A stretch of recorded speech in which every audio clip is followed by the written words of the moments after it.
Like, bam, we're live. Oh, look, when I zoom in like that, I kind of see like artifacts in my shit. Do you see that?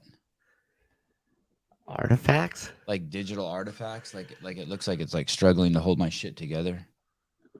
Maybe because it's not bright enough. Interesting. I'm off center. Good morning, Corey Pulido. We'll have Corey Pulido will be coming on the show at 7:15 for 5 or 10 minutes to talk to us about a program he's running at his university where he's been teaching for 7 years. Good morning, Vindicate. Get all your CrossFit. Check. Get all your Sevan Podcast CEO stuff over at vindicatevndk8.com. Chase Bryan, good morning. Damn, Sevan is almost at Hiller status. He's got 19,900 subscribers. Kenneth DeLapp, good morning. Chase Bryan, Kenneth. Jethro, good morning. Damien, good morning. Melissa, good morning. Jeffrey Birchfield, good morning. Heidi Kroom, good morning. Miss Christine Young, morning. And Steve Whitney, good morning, gents. Don't assume my sex, please. And finally, but most importantly, get with the programming. Good morning. Hi, soccer mom. Good morning. Soccer mom. Okay. Ryan, okay. No more. No more good morning. You got no more. No. Alan, no more. No more. Ryan, no more. No. Oh, Alan got engaged? He did? Where did you see that? Yeah, his icon photo. Oh, yeah. That's new. Yeah. Only a CrossFitter gets engaged she's wearing booty shorts. It's awesome. My favorite. Okay. I didn't share this one with you guys, but I just thought I would start this off with this interesting one. I had this somewhere and I couldn't find it. So I just quickly did it this morning. It's always good to put things in perspective. Good morning, Caleb. Good morning. Nationwide drug spending grew 7.7% in 2021, will increase another 4% or 6% in 2022. Blah, blah, blah. It means nothing. Means nothing. We don't know what that means. The U.S. total drug spending grew 7% to $576.9 billion in 2021. $576 billion on pharmaceuticals. So to put that in perspective, that means that those are all the people who have to go to CVS or Long's or whatever your store is. I don't even know if they still have Long's. And you have to wait. Those are the people that wait in line in the back of the store that we see while we're in there getting pencils for our kid or like paper or some shit like that or like hemorrhoid cream. This is the money that they are spending on drugs that have been prescribed to them by a doctor. So this is what doctors do. Imagine how much money that is. Can you do a quick calculation of that? Let's say that there's, we'll just use taxpayers. Let's say there's 140 million adults in the United States. I think there's like 350 million people, but let's say there's 140 million adults. Can we divide 140 million into 576 billion? But I'm going to let you know how much money 576 billion is here in 1 second. So you understand how much crazy money that is. 0.0. I don't even know if I did the math right because I took liberal arts math. No, I think you forgot a zero if it's point. It should be like $1,000 a person or 7,000 or something. Did you say? You said a million into a billion? Yeah. 576 billion divided by 140 million. You might the calculator on you said it reversed. You said it reversed. Oh, very possible. 576 divided by. Please send me something in the private chat when I fuck up. Don't call me out in front of. Oh, sorry. No problem. 576. A lot of zeros. 1, 2, 3. That's 576,000. That's 576 million. That's 576 billion divided by 140. 1, 2, 3. 1, 2, 3 equals. That's $41,142. Yeah. And Holy smokes. What? How? Just so you know, the average white guy in the United States makes $60,000 a year. Average Indian dude makes $100,000 a year. But that's not the part I want to show you. This is the crazy part. Okay, you ready? Let's look at the GDP of countries. Uh-oh. The GDP of Belgium is the same amount. The GDP basically of 2021. I mean, you got these countries hovering: Poland, Sweden, Belgium, Thailand, Ireland, Austria, Nigeria, Israel, Argentina, Norway, South Africa, United Arab Emirates, Denmark, Egypt, Philippines, Singapore, Malaysia, Hong Kong, Vietnam, Bangladesh, Chile, Colombia, Finland. Dude, we spend more on drugs than the entire GDP times 2. America. Yeah, look at New Zealand. We're number We one. spend more on pharmaceuticals in this country than the GDP of New Zealand times 2. It's A pandemic.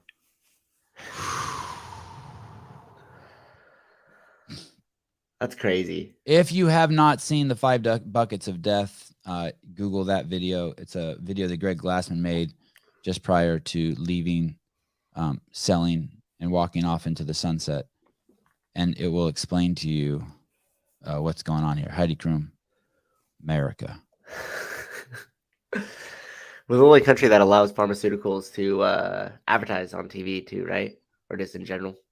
I think there's maybe one other country, but yeah. And basically you think, well, what's the big deal about that? The problem is then they own the news stations, because the news stations are dependent on that money. It's not so much the advertising that matters. It's the fact that once they start owning they basically own the payroll of our TV. Not basically, they do. They do, yeah. Pharma owns they're subsidizing everything you're watching on TV. Brought to you by Pfizer. Yeah, and it does. Just so you know, it doesn't even matter if it's not the news shows; it's all the shows. They're not going to let their comedy special make fun of pharma if their news show is sponsored by, if the payroll of their news show and their executives are getting money from pharma. It's so simple. This isn't conspiracy. This is like fact. This is just the way we work. This is why people don't speak up, because you don't want to get fired. I know. I think I have a Twitter account. I need someone to show me how to use Twitter. You do. We have 2. It's streaming right now to Twitter. Oh, okay. I don't really know how to use it. I don't, like, every time I click on something, like to go to comment or something, it doesn't seem intuitive to me. Yeah. It's like you click the picture and then you can't actually see the comments. Or then I click the comments, and for me. when I want to comment, it takes me to other people's comments. And when I don't want to comment, when I want to read other comments, it takes me to where I comment, and I just have everything just backwards. I really like what's going on over there, though. It's one of the few things I type in my URL, Twitter, and then hit the news on Google. It's hilarious. I watched 3 news pieces yesterday on Twitter. Each of them was like 3 minutes long. And, it's like the lady standing in front of Twitter headquarters from ABC, NBC, and CBS, and they all say nothing. It's just bad mouthing Twitter, but they don't say Twitter could be on the verge of collapse. Okay, well, tell me what's going on over there. Employees were told to work hard, and instead of working hard, they're leaving. I'm like, all right, well, where's the verge of collapse? That sounds great to me. That sounds great to me. I would love it, instead of firing people, if all I had to do was say, hey, you have to work hard, and then all the people who didn't want to work hard just left. They form a union. They're going to form a union. I did see that. I saw that Andrew Tate went on Twitter, and like in the first hour or 24 hours, he put on 1 million followers. Holy shit. How people don't think it's concerning that the president of the United States was kicked off of a social media platform is bizarre. Sevan will find a way to get canceled there. Oh, no. Nelly.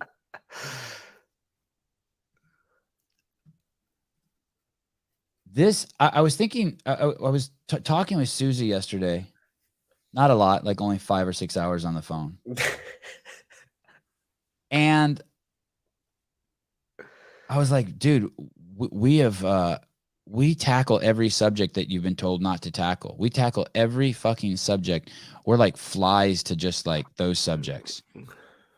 Transgender, definitions of words, sex versus gender, Abortion, the killing of babies, race. What's it mean? Like, why do they keep calling it black people when it's just the skin color has nothing to do with anything other than, you know, your ability to survive further or closer to the equator. The vaccine. Mm-hmm. It's just, and then Sousa drops this line on me. He goes, dude, I go, what? He goes, we're like salmon swimming upstream against the algorithm.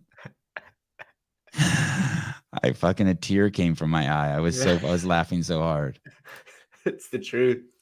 I just picture like in the Matrix, like a couple X's and O's just trying to fucking swim up against all the X's and O's coming down. Dumpers. Yeah, we talk about dumpers. Dumpers. We talk about our appreciation for giant dumpers. I've told this story many times, but I'll tell this story again just so for people. Yeah, it's so good. That's us. Look at, I see Bruce Wayne. There he is. Look at him. He's not going to make it. Bruce, you can't be jumping that far from the water. You're going to get eaten by a bear, buddy. Oh, yeah, this word. We talk about this word. Oh, geez. Oh, my goodness. 70% of salmon have parasites. Sevan probably snotted from laughing, I'm sure. When I first started doing CrossFit, one of the things I noticed right away is from the squatting was my quads and my butt, and I just always remember tripping on that, like how they were developing my quads and my hamstrings and my butt, just that whole area there. And my wife was like, in the first year I was doing CrossFit, she wasn't a big fan. She thought it was excessive. And then, believe it or not, she saw what she actually saw was a video I made about Allison NYC doing pull-ups, and that actually inspired her. My wife's like, "Oh, that's just a regular chick doing pull-ups." And then that day she went to the park and she got a pull-up. She went to the park with me because I used to work out at the park. There was a 330-meter track that I thought was 400 meters. I thought I was running sub 400s sub 1 minute 400s for over a year. God, I'm such a jackass. And then one day some guy's like, "Hey dude, it's a 330-meter track." That meant my 400s were slow as shit, actually. And I would tell people, I would brag about my 400s. Anyway, and so that was one of the things my wife was like, "Oh, this is cool. My butt's getting bigger too. This is cool. I'm putting on muscle quickly." Is your butt your posterior chain? Your glutes, part of it? Part of it, yeah. So we went to a REI. I know most of you have heard this story, but I got to tell it again because it's so apropos at this point in our journey of the Sevan podcast. And she was trying on pants, and I love going clothes shopping with my wife. I haven't done it in, I don't know, 10 years, but I used to love going. I would go like every couple months with her. And and I just loved, like, anywhere we went, I just liked sitting there and just having her try on clothes. And they're like, "Yeah, that's dope. Yeah." And and my wife didn't like it, which was funny because she just wasn't. She didn't. You know, some people are like that. I'm kind of like that too. You don't want to go in the dressing room. It's just so tedious. You're in a tight spot and you're changing clothes. Yeah. But she would do it, and she put on these pants, and she came out, and the REI employee there, and they said, I said, "Oh, your butt looks small in those pants." And the REI employee goes, "Oh yeah, your butt looks good in those." And then my wife looks, she goes, No, I don't want my butt to look small.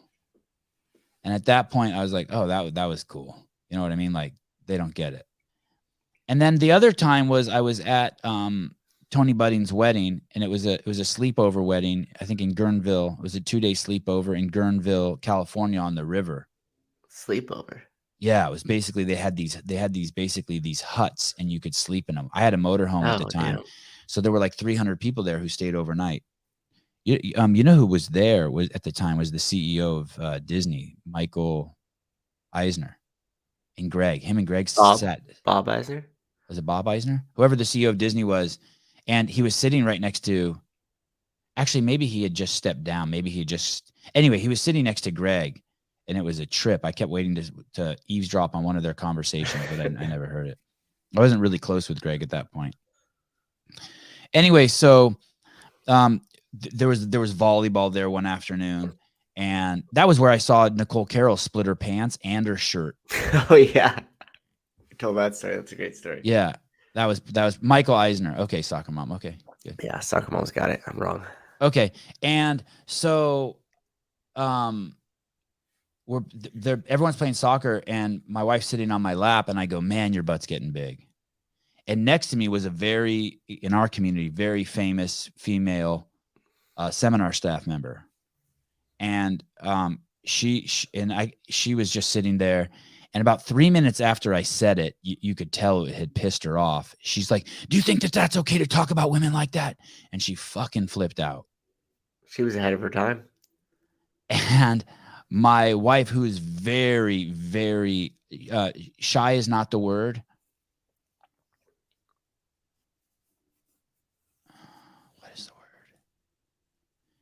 She's low-key as a mofo. My wife is chill. She is so chill. Yeah. And my wife turns to her after she waits till the lady's done, just going off on me, and goes, actually, and says to this flow master, I'm trying to make my butt big. I want it to be significantly, like I'm working on, the same way like someone might be working on like their quads or their biceps or their traps. She's like, I want that. And I just remembered it was just fascinating to me. That's kind of part of that. She wanted that lady was offended by it. And so she was demanding that my wife be offended by it. When for my wife, it was a compliment. I thought about this. I mean, obviously that's what we see going on everywhere in this world. It's weird. It's like that video that Hiller made about Tia Toomey yesterday. Like if he made that video about me, I would be so flattered. I would think it was so funny. I would repost that shit. That shit is so funny. And I don't know if she's going to see it or, well, I think she's going to see it, and maybe she wants to distance herself from him anyway, because of the other accusations he's made. But yeah, it's just interesting how people take things. And my son was at the park yesterday, and he came home and he goes, "There was a kid there being mean to me." And I go, "What do you mean?" And he told me, I go, "Why?" And he goes, "He said my shoes were untied. And I looked down and they weren't untied." And he started laughing. Trickster. And I'm like, yeah, that's what it means to be a 6-year-old. Like if Sousa did that to me, I would be like, but when you're 6, that shit offends you. When you have the emotional development of a 6-year-old, those are the kind of things that offend you. People don't grow out of that. Don't have the emotional development of a 6-year-old. It's such a hard life for them compared to us. You don't have to be. It's funny. It's like, I got you. Your shoes. My kids' shoes were probably Velcro. Now that I think about it. So you don't have to act like a 6-year-old. You can just be like, "Yo, that dude flipped me off. Yo, what's up, dude?" You don't have to. You can have the emotional development of whatever age you really are. Like if you're. I mean, you could choose your reaction. Yeah, that. Thank you, Susan. Yeah, you could choose your. Yeah, she's stoic. Yeah, my wife is pretty stoic, but she's funny. She'll let it hang. We were on the porn. We're doing the porn. 69 mega. Wow. Oh, jeez. I don't even think that's a good name. I don't want to go to a site that's 69. Wait, why can't I? Oh, there's the little thingies. Why were they wearing shoes? That's a great question. You know what it was is they took all the sand out of this park and they put in tambark. They took all the sand out of this kids' play area and they put in tambark. It's supposed to be safer or something? I don't know. And then they spread the sand all over the grass at the park and killed the grass. Remember when they put the sand in the skate park down south? Yes. To stop people during the so-called pandemic. Yeah. Can't skateboard. That's crazy. He was nice though, Spiegel. I think Hiller was pretty nice. I mean, it was poignant, but I don't think he was mean.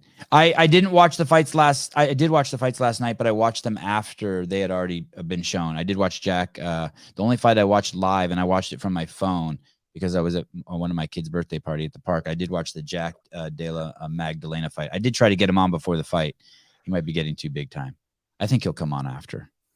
Yeah. He murdered that dude. Man, he murdered that dude. Anyway, so that's the deal, man. Like we are surrounded by drug addicts.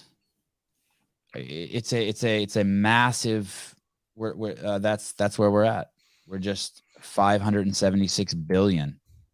And twice the amount of we spend twice the amount of money on drugs than the entire GDP of Finland. That's where Miko's from. That's nuts.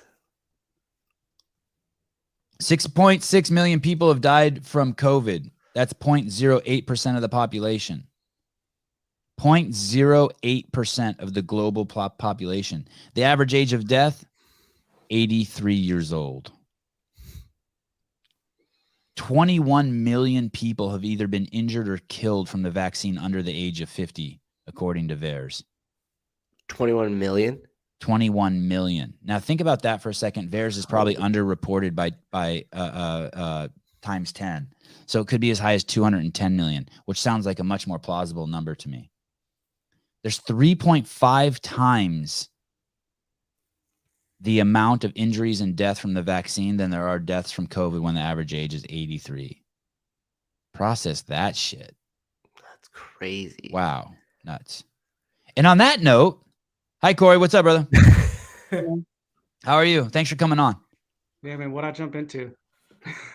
Just a giant love fest. We were just loving on each other, telling Casual each other how conversation. great Caleb is and how great Sausage fest. Souza is. And yeah, a total, yes. Absolutely. We can't wait to get together and all pee in the same toilet and high five each other. Cross streams. Cross streams, all that fun stuff. All that stuff Caleb has to do every day where he works. Yeah. Caleb can't wait to show us these social experiments that they do over there. Wasn't Dan talking yesterday about the poop trough? Oh yeah, Dale. Yeah. Dale, yeah. Yeah. Poop trough. trough. Gosh, gross. Here at this camp, you will crash a helicopter and you will shit in a bucket next to another man and touch knees with him. That's life. That's adversity. Touch knees. It's part of the course of the military. What's greater, those are his two stories from that. Like, those are the side-by-side stories from that camp. Or the things that you remember in detail. Corey, you're a professor? Yeah. I know I don't look like one, but I am. And I know you look like you're a boy band. Maybe you've just aged out from being a boy band. You look like a 19-year-old, like they're looking for a replacement for you. You've crossed over the threshold. What I university? Narrative. East Carolina University. So it's in North Carolina. I'm about 2 hours away, I think, from C. Beaver. Oh. Yeah. And how long have you been teaching there? 7 years. So I don't know how much of a background you need me to give, but I'm what's a non-traditional student. So I didn't start my real education until about 25.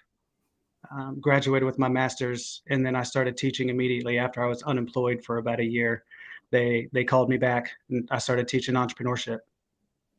Oh wow, that's cool. What does that mean? I don't understand non-traditional. Why isn't that traditional what you did? So a traditional student graduates high school and then immediately gets put into some college for the next 3, 4, or 5 years. And 7 for me, by the way. But go on. Yeah, you do you. Well, I was going to say I didn't know what college was, and so my mom paid for one class at a time. Obviously, I followed a girl to go to college. Got kicked out. Then I dropped out, and then at about 25, I realized that I didn't want to work for the man, and I needed to take life into my own hands, and education just became I wanted to educate myself so I could kind of take advantage of my own opportunities. And school was just the route for me. And I love teaching. I love talking and presenting in front of people. And so I just found my niche. I got a bunch of different businesses, but this is just what I do from 9 to 5, essentially. And when you went back to school, did you move back in with your parents at 25? For about 6 months. No, at 18, I moved out. My mom and dad live in Fredericksburg, Virginia, and I did not want to deal with I-95 traffic.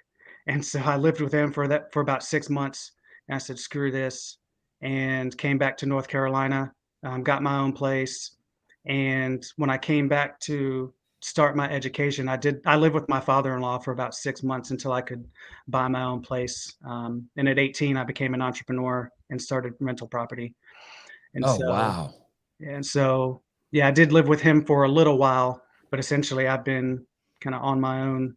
Look, at as soon as 18 you said years. you started a business with rental property, Susan's like, Mm. I'll take a Lean slice in. of that. Yeah. Did you Yeah. see the podcast we did with Tommy G? I'm did- actually watching that one right now. Yeah, because I think a couple podcasts ago you were talking about he does the videos for Kensington in Yeah.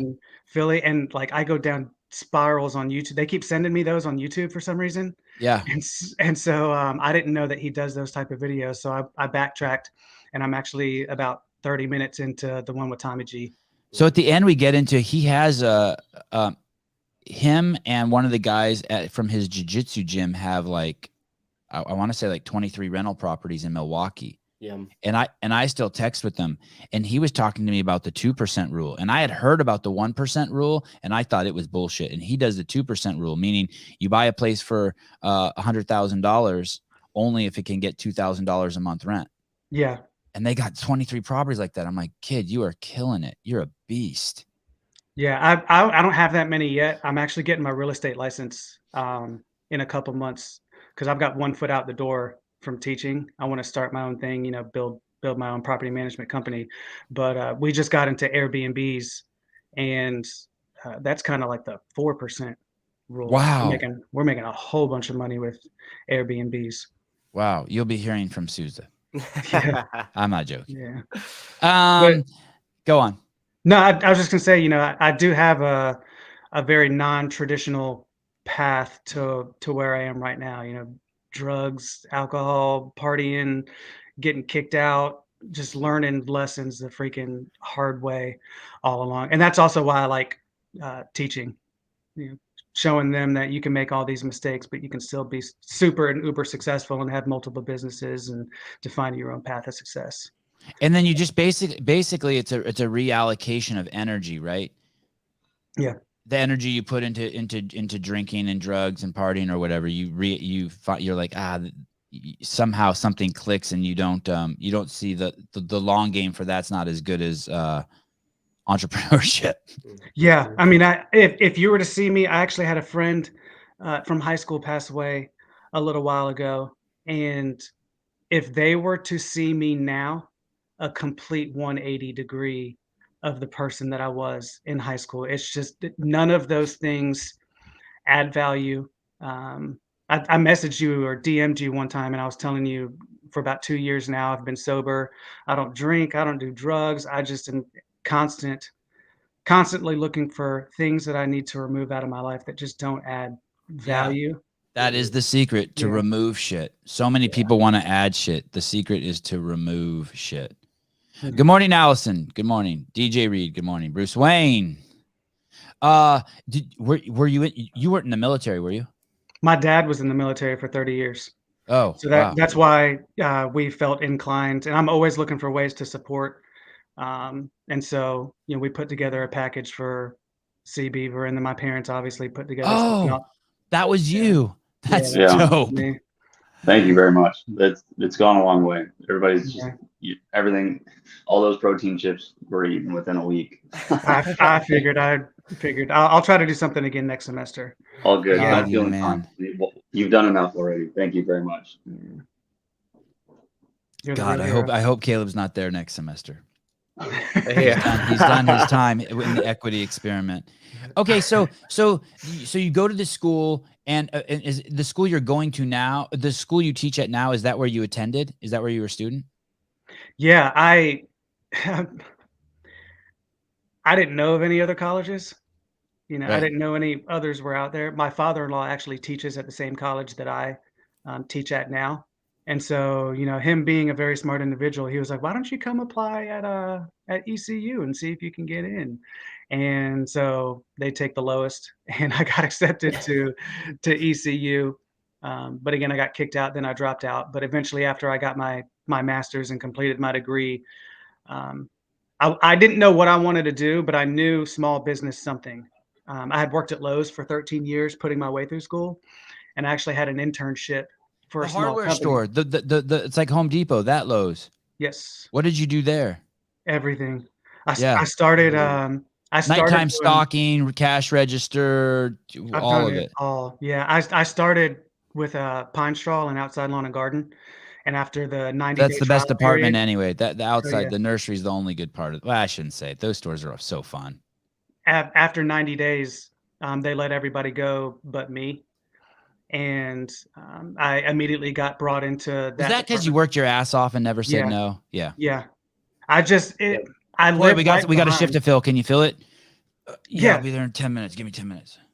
Yeah, but I had nothing. I had, like, I think you talked about it before. Just what else am I going to do with this energy? Yeah. And I had just graduated high school early. I tell this story to my students all the time. I graduated high school early. Came to the realization that holy shit, I'm 17, about to be 18. I guess I need a job, but I can't pass a drug test. Oh. So I locked myself. At that time, I was dabbling in a bunch of different drugs, and so I had enough self-awareness to lock myself in my bedroom. Told my parents, "Don't let me out because I'm a danger to myself." And after 2 weeks, I walked into Lowe's, passed a drug test, and they called me that day for a job. And so, of course, I'm freaking out, hoping that I actually passed this drug test. And thankfully, I did. And it was almost like somebody believed in me, and I'm gonna work my ass off for this company. Like, I walked around and I would scrape gum off the floors. I would look for light bulbs that were out. I would run to customers, see if they needed help. Whereas sometimes people run the opposite way. If they're Yeah, for unemployed. sure. For That stuff sure. drives me crazy. Hey, 2 weeks in the bedroom, huh? Yeah. Yeah, I was, and after I got the job 2 weeks later, one of my best friends died from a drug overdose. Oh, And shit. so it was like a whole, like, within 4 weeks, passed a drug test, got a job, boom, and then a guy who was doing the same exact things that I were doing. I think he died from a methadone overdose, if I'm not mistaken. Methadone's the drug that's supposed to Maybe. get you off heroin, right? That's the drug that's supposed to save you. It was combined with something else, and the story was he was already on stuff, and somebody dropped off a pill, and that kind of sent him over the edge, and never came back. Damn. Dude, do you know how many people will never experience what you did, locking yourself in a room for 2 weeks? And it's not, I mean, it shouldn't Australia. be a big deal. Australia. All right. Before the pandemic, when people were locked in hotel rooms, I mean, it's good on you. And then your father-in-law must be so stoked, because I'm assuming you met your wife when you were a mess. Just after, yeah, I was 19, she was 16. I had just gotten my life in order, and I impressed her with my car at that time. And yeah, Are you still married? Yeah, we've been together for 17, going on 18 years. Holy shit! Congratulations, Awesome. dude. That is so Yeah. good. What was That the is- car? A Honda Civic SI. Oh, nice, nice. Yeah, Nice. yeah. Right. Is that what you have, Souza? Yeah, not an SI, but Honda Civic, Ford Honda Civic. Property, Honda Civics. Oh, Jeez. 07, baby. That's right. Yeah. Oh yeah. So then you so you go to school and you get out, and then how do you get the job at the university? So it's all about who you know. Yeah.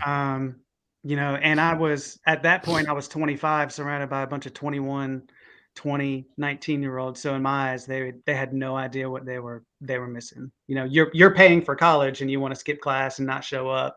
And I had a brand new outlook. I was taking full advantage. When I came back at 25, I never missed a day of class, all the way through my MBA program. And I signed up for stuff. I did internships. I got on boards within the university. And when I graduated, I applied for about 80 jobs, and only one place called me back, and it was a collections agency. Oh, And I'm the They're same good at calling size as back. yeah, and I'm the same size as Sevi, so it's not going to make sense me knocking on people's doors asking for money. there's a So huge guy in the car. Don't fuck with me. Don't make me go get yeah, Caleb. it He's the didn't make driver. sense. And I was at this point 28, so a part of me was like, at 28, I don't want to ride around knocking on people's doors. And so I sat unemployed for 6 to 8 months, and I got a phone call from somebody I did an internship with. Not from me putting in an application, but from the opportunity. I did an internship. They gave me a call and said, "I heard you were unemployed. Would you like to come work for us?" I was like, "Hell yeah!" You're like, sitting on fuck the you, couch. bitch. I'm at Goldman Sachs, but what you got? Yeah. And so I did that for 4 months, and shit you not, in 4 months they downsized, and I was going to be let go. And so word on the street got around, and the dean from the college at that point called me, heard what was going on because it was still in the university system, and said, "Hey, look, we're starting up something with entrepreneurship. We'd love for you to build it for us. If you're interested, put in an application." And I said, "Hell yeah, I'm interested. I'm about to be out of Wow. another job." But it was kind of weird because Was that scary? Were you like, shit, what do I know about entrepreneurship? it was, until when I filled out the application, my father-in-law was helping me, and I was like, how do I qualify to teach and do entrepreneurship? And he said, "You've had a rental property since you've been 18 years old." And I was like, "Oh, yeah." And so, like, with that eye-opening experience, I try to give that to the students as well. It's like, maybe you're doing something now and you don't realize Yeah, you're in the dude. middle of being entrepreneurial. And so just having a different lens, having a different outlook, and all the failure stories, sharing all of that stuff with them and showing them there's a way you can still be successful. And the map of what looks successful is entirely different for you than for somebody else. Like Clyde's Media is doing something similar to you are, and I'm sure he's living a fantastic life and he's super happy, but he may not have the same exact views. Who gives a shit? You're still successful. Right. So It took me literally 2 years after being fired from CrossFit Inc. to realize, holy shit, I'm the greatest chief marketing officer the planet has ever fucking seen. mhm. 2 fucking years. I'm like, that thing was fucking built on fucking so much of my fucking vision and so much of my fucking hard work and so much of my leadership. I couldn't even and when I realized that, I was like, holy shit. And Sousa, I think, had actually tried to tell me many times, and I think other people had tried to tell me, but I just didn't see myself like that. I just saw myself as a dude who works, just has my head down and working. Right. Yeah. It's crazy when you realize you're like, oh shit, I've been doing this. I did this. I did a podcast quickly, like 15, 20 minutes with Rob Deerdeck. He had me on. I don't think he advertises it, but Wow. that was one of the things that How got did me you in meet trouble. him? How did you meet him? Shot my shot. Wow. He started his mindset thing. I don't know if you're following along, but No. I think there at one point about a year or two ago, he was trying to launch 40 businesses in the next year or something crazy. Oh, I think I did Holy see fuck. something like that. Yeah, and I think he's shifted from that, and now he's just trying to, partner or collaborate with businesses and get them to the next step and bring them into his portfolio. And Yeah. he sent out an email and said, "If you'd like to join the podcast, and I'm trying to help out entrepreneurs." And so I sent a link, and they responded back like the next day and said, "Would you like to come speak to Rob Deerdeck?" And I was like, "Sure." Oh shit. I see it. I see the episode you're on. Where is it on YouTube? I just see the. Yeah, it is.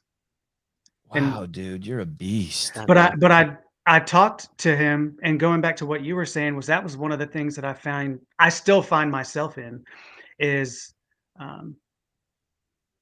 constantly doing something, like trying to figure out like a lane that I need to be in. And when I interviewed with him, I was telling him like, I want to start this podcast. I want to start more properties. I want to do a property management company. We have a nonprofit where we rescue hound dogs. We have 21 dogs. Oh, wow. And he asked me, he was like like, basset hounds or all the hounds? any hound. Yeah. Any hound. Wow. Any hound. Cool dogs. But he asked me, like, what are you doing? Like, you have 50 different things going on. Yeah, that's it. You have 50 different things going on. You need to pick one. Like, you need to be able to specialize in one. And with that specialization in one thing, it's going to allow you or give you the freedom to leverage these other things in your life, except for doing 90% of 50 different things. So that was kind of an eye-opening experience. I stepped down from a lot of things. I cut a bunch of stuff out of my life. But yeah, I stay pretty busy. Yeah, getting rid of shit's huge. Yeah. Getting rid of shit's huge. Oh, I see episode 40. Damn it. For those of you who want to listen to the episode with Corey, it's episode 39. Rob Deerdek, Dyrdek apostrophe S. Rob Deerdeks, and then it's something like that. Crazy. Yeah, there I am. And then so you got this job at the university, help building the entrepreneur program, and now you teach there. And then this is where our paths cross. You said that. Tell me why you're on here. So every semester, besides to hear about your Honda Civic. Yeah, every semester we partner with businesses in the community and basically give them free labor. So whether it's business planning, marketing help, strategic advice for moving forward, succession plans if they're going to try to give their business to someone in the family. And I've done it every semester for the last 7 years. And we're starting at the point, new semester is coming up in January. I think I told you January 14th would be the deadline. And I thought I'd like for businesses who are listening in the community, maybe it's a way that they can get some free labor. Let's say Gabe at Paper Street was interested, or California Hormones was interested. What would they do? They would reach out to you? Yeah, they could reach out to me. If I was them, I'd be like, I don't want to know some little kids fucking up my business. Yeah, and I understand that completely. Primarily, the classes that I teach, so I teach intro level for freshmen up to senior. Anybody who's curious about entrepreneurship, learning the mindset, I teach that. And then this class that I would be working with the businesses are all senior level students. So they're getting ready to actually go out there in the real world. Hopefully they've got a little bit of experience already by doing internships. But if not, this gives them real, tangible, hands-on experience by collaborating with real businesses, with real problems, a lot of high stakes on the line. I don't do it in the entire class.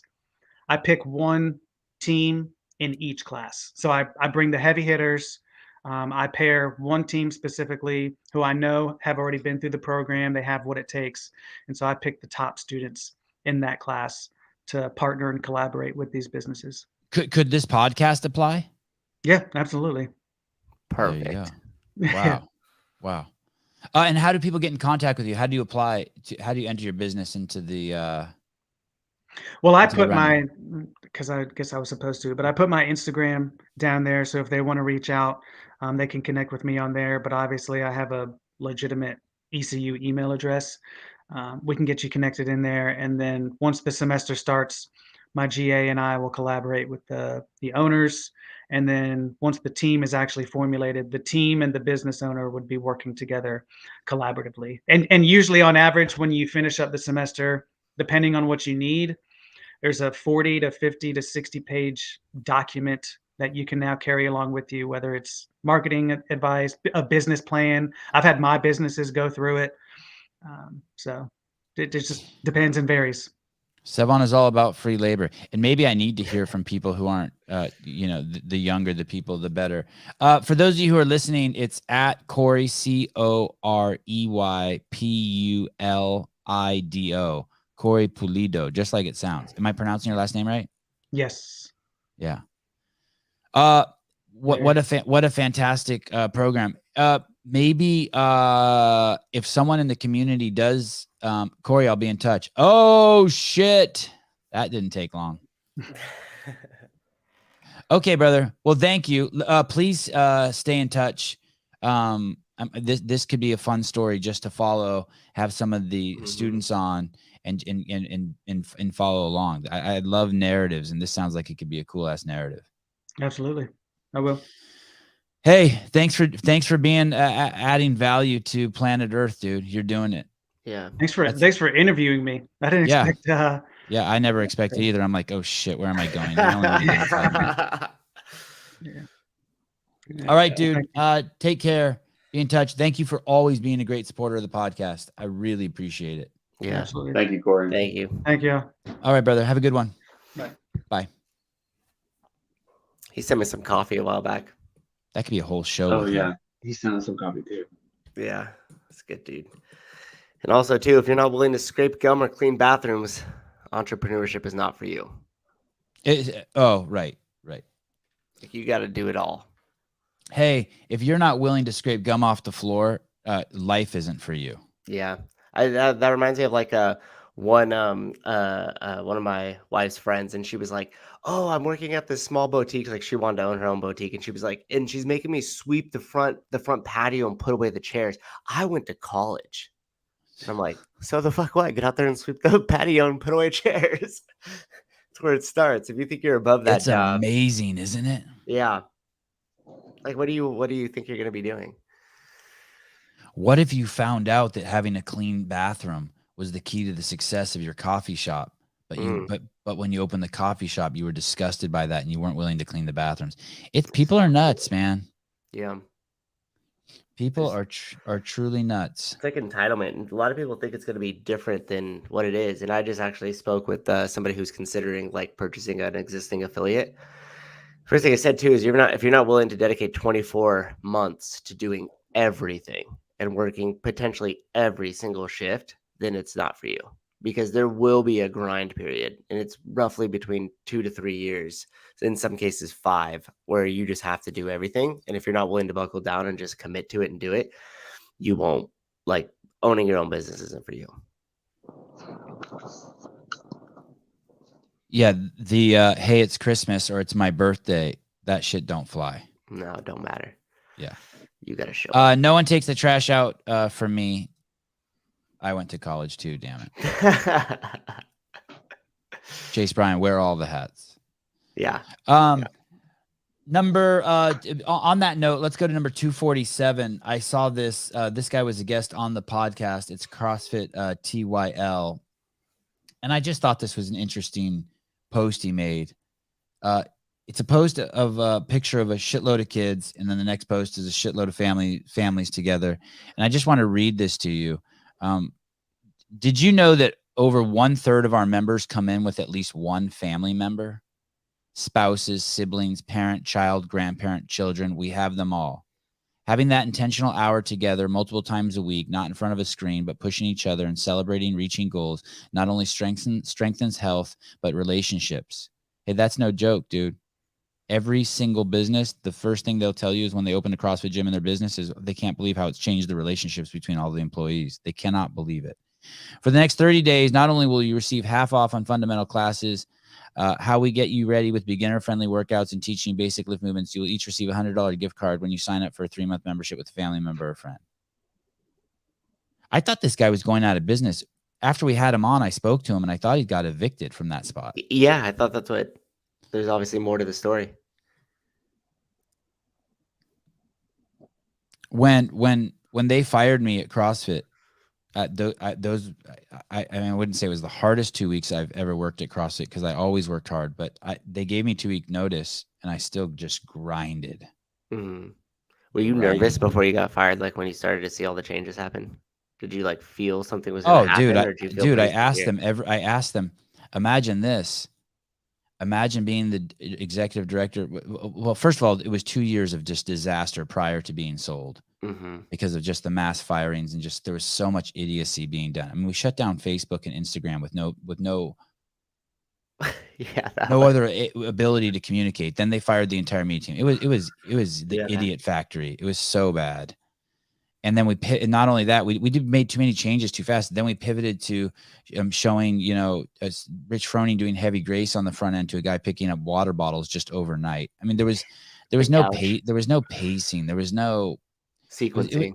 It was sequencing. Thank you. You taught me that. And it was so bad.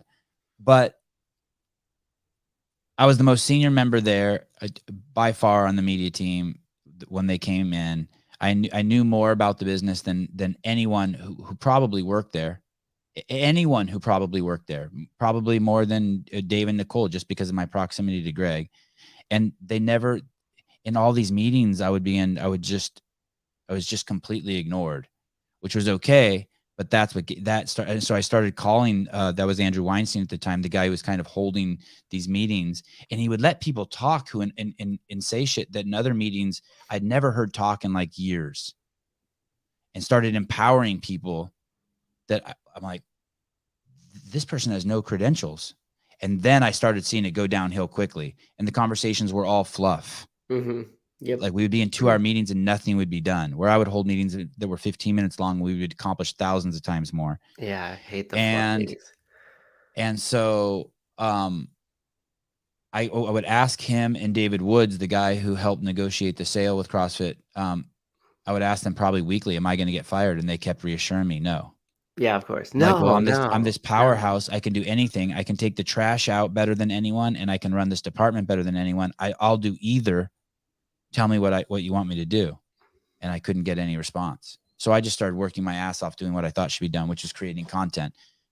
And still to this day, I don't think that there's any there's no chain of command. There's no organization. I don't think. I suspect there's none of that going on at CrossFit Inc., or else we would see just tons of content coming. Yeah, they're still trying to like find their own identity and game plan. It's like if you're just kind of like floundering out there, there's no way that there's exact, milestones or things that the company's going after internally either. Sevan, stop crying. You stop crying, Magnus. You stop. Sevan's camera angle looking funky.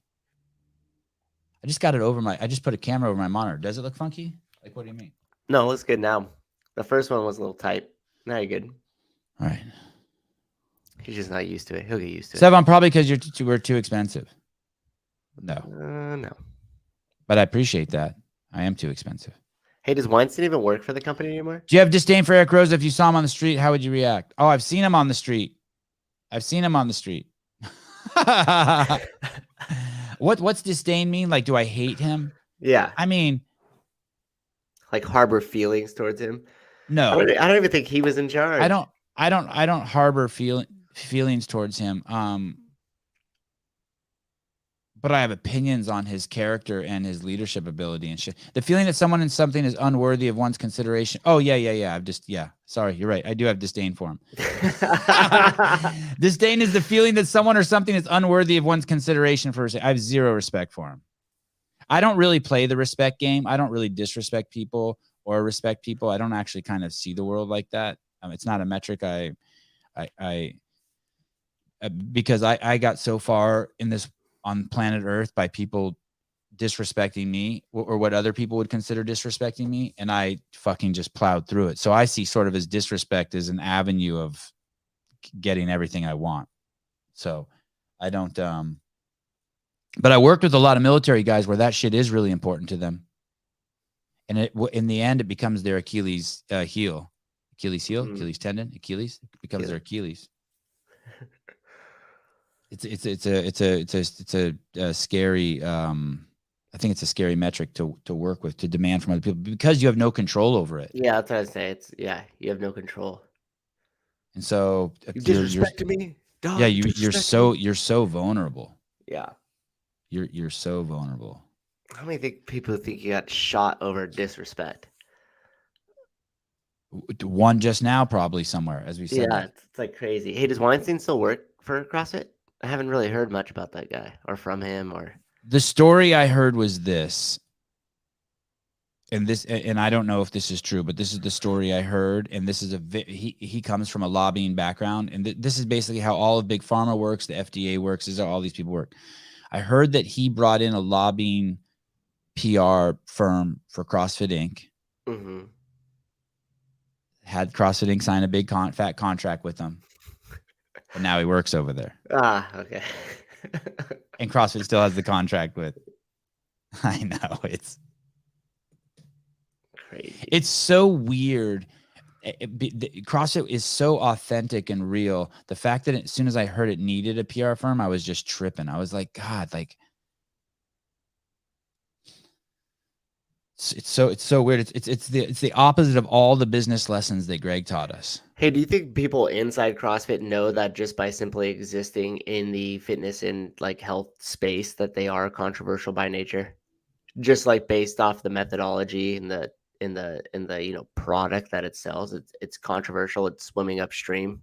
Much I like don't we are. know. What do you think? I don't know. I don't think they are, because I just think that they want to play this dance of like, well, we want to be, PC and liked by everybody, but at the same time, like by nature of what CrossFit is, like you're not. Yeah, it's hard for me. It's hard for me to even understand that, because it's just seems so normal to us. Yeah. Eat right, stay healthy. But you're right. I mean, Greg used to always say this, hey, don't forget there's this pile of money that pharma takes from, and we take from that same pile. Yep. So they don't want us there. Like, don't forget, we're like dogs eating from the same trough. Well, and no one wants us no one wants us eating. Yeah, if you think about it, if CrossFit really like pushed its methodology out of a loudspeaker, like we always suggest, it's gonna take a percentage of that $576 billion. And there's a lot of people. What's pharma's methodology? What is their lifestyle? I wonder what their lifestyle prescription is. Take 2 and call me in the morning. What do you think about, going back to that post? What do you think about having your members bring in family members? I love it. It's when I have a member that shows up and let's say they're new to CrossFit and they first start doing it, they get so much value out of it that they're like, holy crap, I want to bring my kids here. I want to bring my parents here. Like, I take that as like the biggest compliment you could receive, because they're saying that they're getting so much value out of it that they want to share it to the person closest next to them. Like, that's also going to receive some sort of value or lifestyle change that is going to make them happier. Magnus Holmgren, think about it. If you still work there, you would not have time for kids. Oh, homeboy. I think you mistook it as I was crying. That being said, some people thought that I was crying because of the Hiller video about being homeless. Don't get it twisted, dude. My homeless years were the greatest years of my life. The vast majority of people will never experience the freedom I experienced day in and day out. It was fucking crazy. I had figured so much shit out. I lived on a fucking cloud. I'd figured out how to let the world take care of me. It was 2 years of absolute bliss. Unfortunately, the rest of the homeless people aren't homeless. They're drug addicts. But the community in Isla Vista, California, when I was there, I'd cracked the code on so much shit. Never ask anyone for anything. I had the craziest support group. I just stayed in this really tight loop of practices, drinking coffee every morning, taught myself how to draw, then play Frisbee, maybe slip into the rec center and get a workout in. And everywhere there were people who wanted to be a part of what I was doing, young college kids. By young, I mean, I was probably like 25 and they were 20. So I seemed like an old man. I had the most crazy, every fucking day someone was asking me, can you stay at my house tonight? Can you stay at my house? There would be these huge, massive parties I would be at, like, it seemed like 5 days a week. And I would just be on the floor drawing until 2 a.m, until only the people left were like the meth heads or the people trying to get laid. And I would just talk to them all night and then start my day over again. And when they all went to sleep, I cleaned their dishes and all that shit. I had the coolest fucking Great Dane that went everywhere with me that everyone in the town knew. I couldn't go into any restaurant without anyone being like, oh, it's on pizza's on me. I was like a king without a wallet. It was absolutely nuts. And granted, it was in Isla Vista, California. Average temperature, it's always 70 degrees. Yeah, it's nice there. There's an abundance of just every dumpster's full of shit. But like, you'd be surprised, some college kid needs a lamp, and I have a lamp. I know where there's a lamp I just saw in a dumpster somewhere, and I bring it over to his house. The next thing you know, his girlfriend's trying to bang me instead of him. It was a wonderful life, I'm telling you. You can't even imagine. What's crazy too? It's like with being homeless and an iPhone, especially in a place like that. You could I rewind didn't the have a clock. phone though. There were no cell phones then. But go No, ahead. I know. But the point I'm making now is like you could have a phone now, right? And live that lifestyle, and you would have more access than the richest person in the world like 50 years ago. Oh yeah, yeah. You know, it's like crazy to think about. It's crazy. And then eventually, when I was there, for those of you who don't know the story, I ended up getting a home at a home for development. I got a job at a home for developmentally disabled adults, and I could work endlessly because I didn't have a home. So I could work 30, 40, 50, 60, 70, 80, 90 hours a week. They had a night shift, so you could work 24 hours. You could work I worked 48 hours before. And after like 6 months, I had saved like $7,000. I was making like $6.75 or $7.25 an hour, whatever minimum wage was back then. And I bought a video camera from a place called Circuit City, and I started filming. And within 3 years or 4 years, I had the most popular show in television history in Santa Barbara. Our ratings were higher than, like, through public access, were higher than the Super Bowl, the Academy Awards, all that shit. It was fucking nuts. And I'll never remember and it was a crazy, wild show. And the chancellor of the university said to me, or said to the newspaper there, because that was the largest party school in the nation, and the chancellor there, Henry Yang, was trying to change that image. Playboy had ranked it the #1 party school in the nation, and it said in 30 minutes, this IVTV has unwound everything that took me 4 years to fix. Meaning, like, he had gotten rid of that party school image, and through our TV show, we completely unraveled his shit. You know what's crazy too? You think that if you ever weren't homeless, like if that portion of your life ever, didn't take place for any reason, you think you would have even found film and all that? No. Because it's such a staple, right? And I wonder how much, like, I wonder if people just I needed need that time space. to learn the software too. So basically, I just basically had that job and then this little Toyota Chinook, and I needed that time to. I'm literally, it's no joke. It took me 2 weeks just to load the 10 DVDs into this computer successfully. 2 weeks. Imagine, and I was in a sheer panic. I spent all $7,000 of my dollars on this piece of shit, and I think I'd borrowed like $3,000 from one of my girlfriends at the time. Oh, it's fucking crazy. If you're an avid listener of this show and you have not spent the 90 minutes or whatever it is watching that Our House on YouTube, please do so. You will not regret it. That was the first movie I ever made. Yeah, I watched that twice, and it's really good. There's some great, like, it's funny too. It's like true to who you are. There's some good, like, it's at times it's really real, and you're kind of watching what these people go through, and you're like, wow. And then other times there's just this hilarious moments that you've cut in there. So it's really chaos. It's a great balance. You guys should check that out. I made this home about developmentally disabled adults. I worked at the place, and this isn't going to surprise you guys. The state saw the movie because it went to 30 film festivals and won them all. And the state saw the movie. The state, meaning the state of California. There's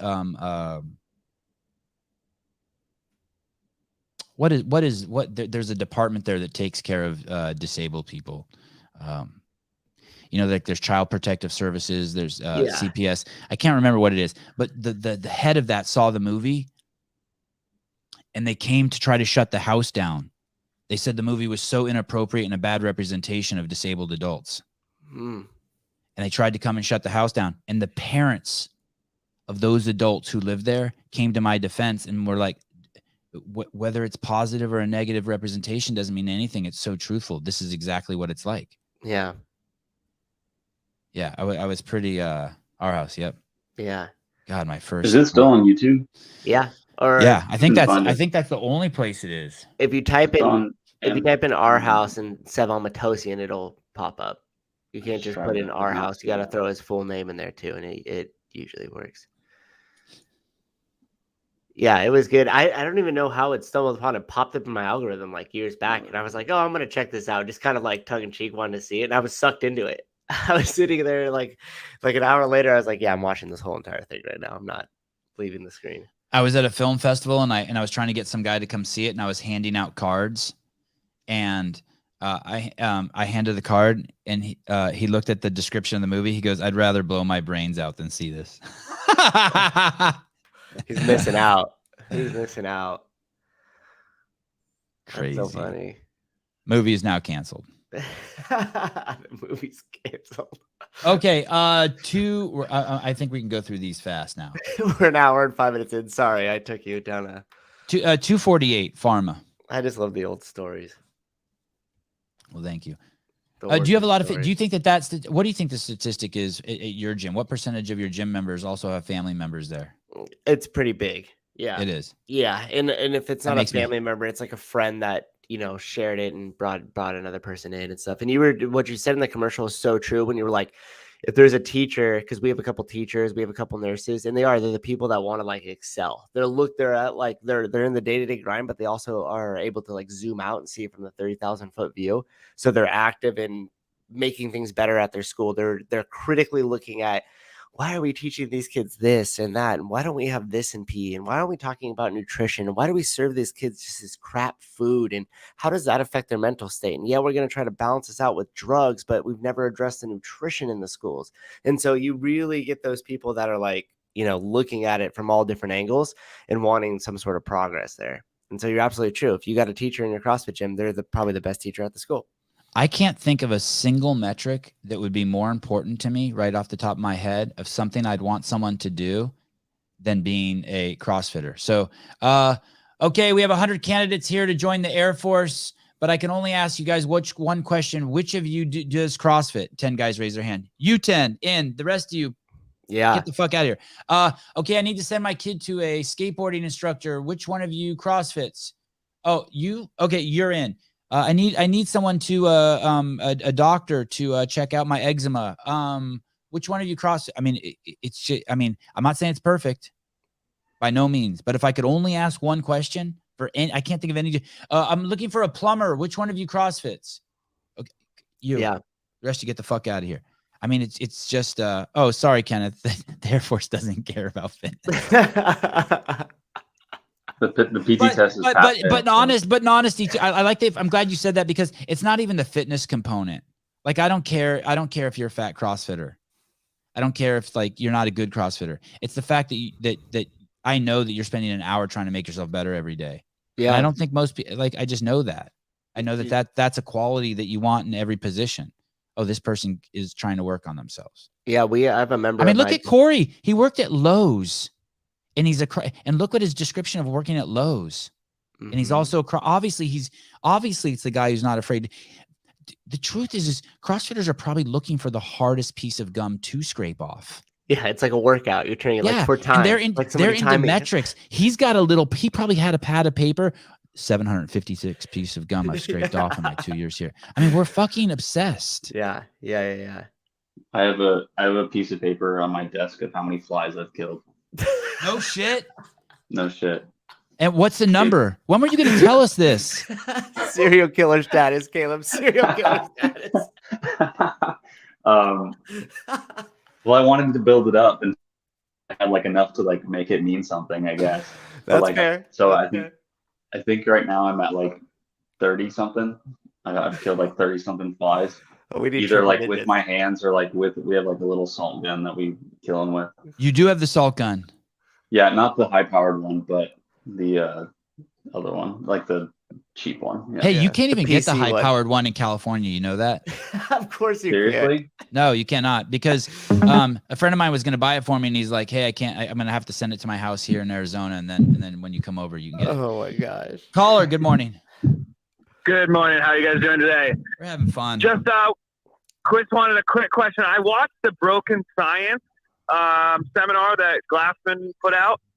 Are you guys going to discuss that at any point on this podcast or channel?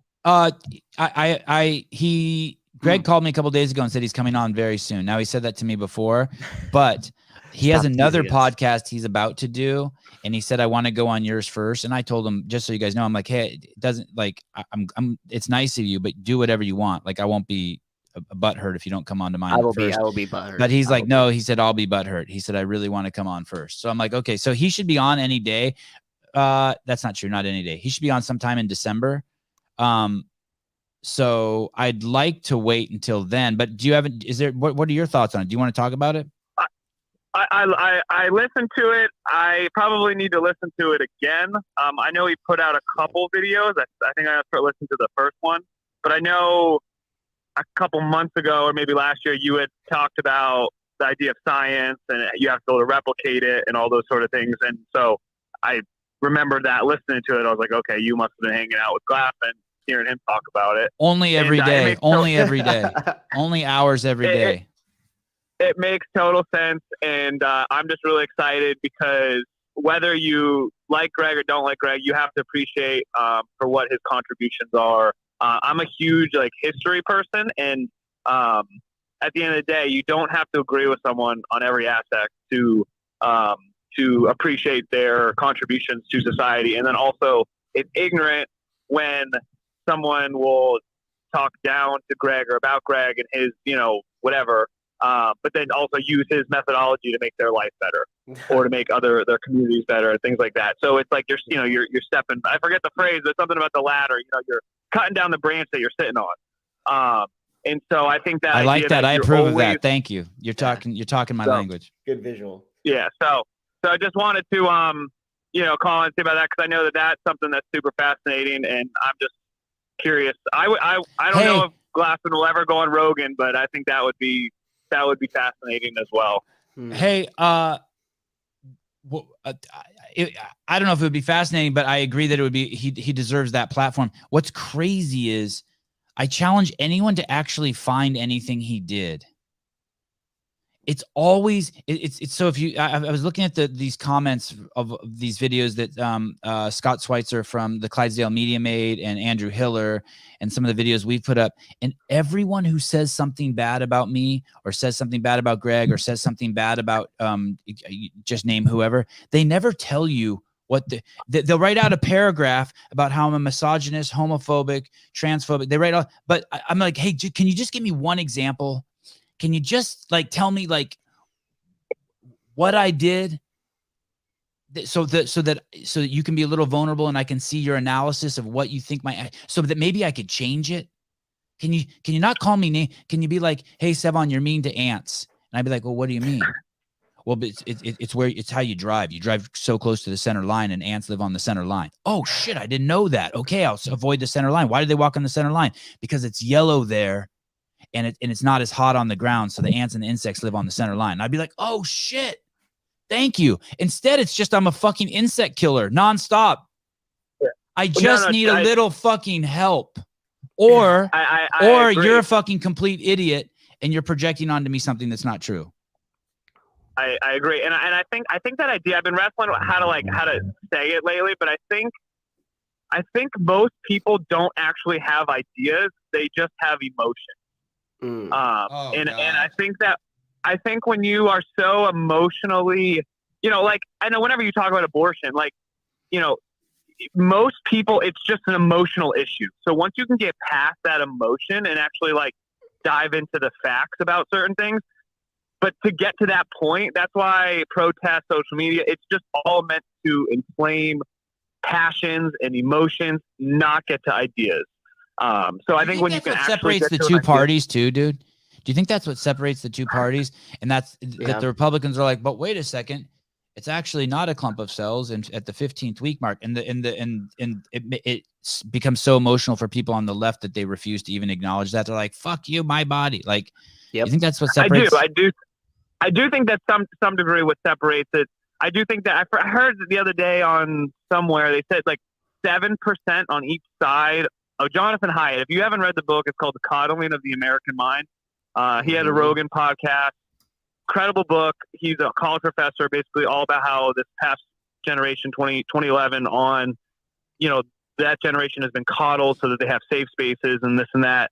And I think he talks about that idea that 7% on each side, the left, the far left and the far right, they're so vocal and they're so emotional that they're just causing damage to the rest of the whatever 80% So on both sides, that okay, I'll buy that. It's the same. It's the wellness. I guess is it the wellness fitness continuum? Each side sucks. You don't want to be on either of them. Yeah. So I don't know. I mean, I think that too. I think conservatives in general, it's exact opposite of I guess considered whatever the liberal ideology is today. When as a conservative, I go you should have the right to think that you can kill a baby. Whether or not it's legal is a different thing, but I believe that you have the right to think that you have the right to live your life however you think you want to live. But the left ideology, at least the far right progressive, like they don't believe that I should have that right. And so it's like, it's almost a battle of ideologies whereas the conservatives are more like, you're allowed to have that versus the other one says you're not allowed to have it. So the left is always going to kind of win in that sense. Does that make sense? Yeah. Mm-hmm. You know, the way I think like, of it too I'm open to be tolerant, but you're not open for me to be tolerant. Right. And I like that 7% on each end, because when I think of the far right, the most radical on the far right are the ones who have their imaginary friend God. And so they have to defend this imaginary character, like to the fucking gills.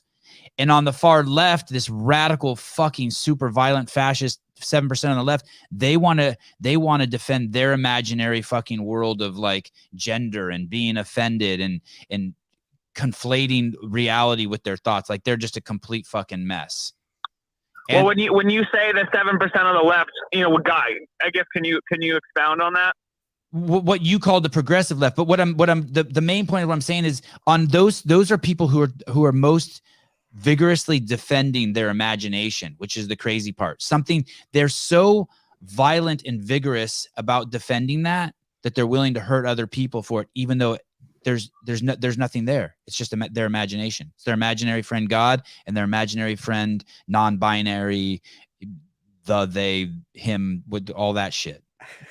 And so for some reason, people feel the most passionate and willing to put their life on the line the most and hurt other people to defend something that's not even real. See, I wouldn't put there's obviously religious folks on the right that are in that. I would consider whatever that 7 to 10%, but I would consider that more of the white supremacist. Well, yeah, that's ultra, imaginary shit right, too, wing, right? To think that someone, right. But I mean, it's the same ideology. It's just flipped, right? It's like you should accept everyone is on the left, excuse me, whether it's child molesters or not. And then on the right, it's like you only can have it this way, and both are wrong. And I want to be super clear. I love people who believe in fucking God, and fantastic. I'm glad you do. I hope you're right. And I love transgender people. Fucking keep it going. Do whatever you got to do to make yourself happy. Choose the path you want to choose. It's the part of like fucking forcing us to believe your shit. No, and totally. And I think at the end of the day, that forced speech, the free speech, this whole idea, and this is my last one. I can hop off. I think that I'll tell you when you can go. You're on my show. If you're trying to control someone's speech, it's only a matter of time before someone controls your speech. And just like the current changes, and I'm 32 years old, and I think a lot of folks in my generation and younger just don't understand like the precious gift of free speech that you have, and that like. It has to be protected at all costs, because if it's not, then everything else goes out the window, and then all the other rules of society go away. And like, for as much as the founders of the colonies and of the United States, like as much as they might have had issues, and some they talk about freedom, but then half the population is enslaved.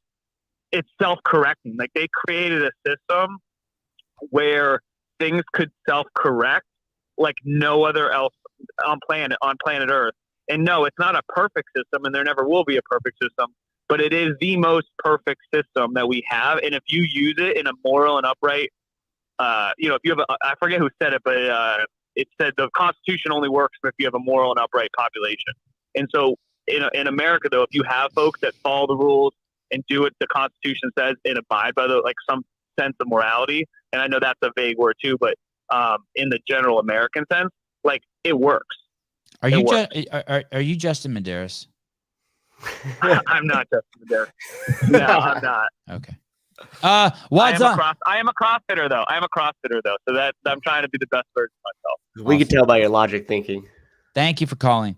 Wads on me. The only abortion perspective, but thank you. The only abortion perspective I need is Bill Burr's. It's the best bit ever. I feel like when I heard that, I'm like, that motherfucker stole that from me. That's what I thought. Yeah. Are you single? For my friend Haidt. Heidt's engaged, I think. What? No. She just got divorced.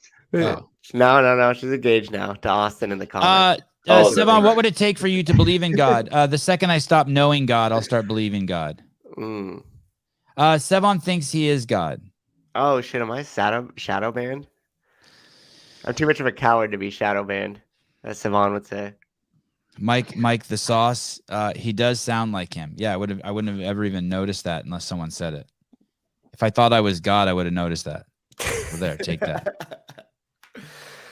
Heidi definitely engaged. Yeah, I think she's got something. Okay, 248 Pharma. No one call in. Hour and 20. We're gonna get our first one. Okay, here we go. Caleb's gonna be out of a job if you guys keep calling in. Big Pharma made a whopping $1.7 trillion profit last year. Not a penny went towards making anybody understand how to live a healthier life. There is not a single pharmaceutical drug out there without a side effect, which is treated with another pharmaceutical. When we collectively understand that they don't create cures, they keep customers, the agenda dies. People get healthy. The whole time I just wanted to see that girl, what that girl was wearing in the back. I love yellow. I wish yellow looked good on me. Anyway, 1.7 trillion. That must be the number for globally, because we just saw it's 576 billion for the US, so it's 1.7 trillion. It's just crazy. Okay, 246. And they regulate themselves too. That's the nutty part. So this, I'm going to have to read a little bit of this to you because this part's in Italian. But I had a friend over the other day, and they said their kid was tested at school, and they said your kid is falling behind what the school wants, and so they have to put your kid in special ed or something like that.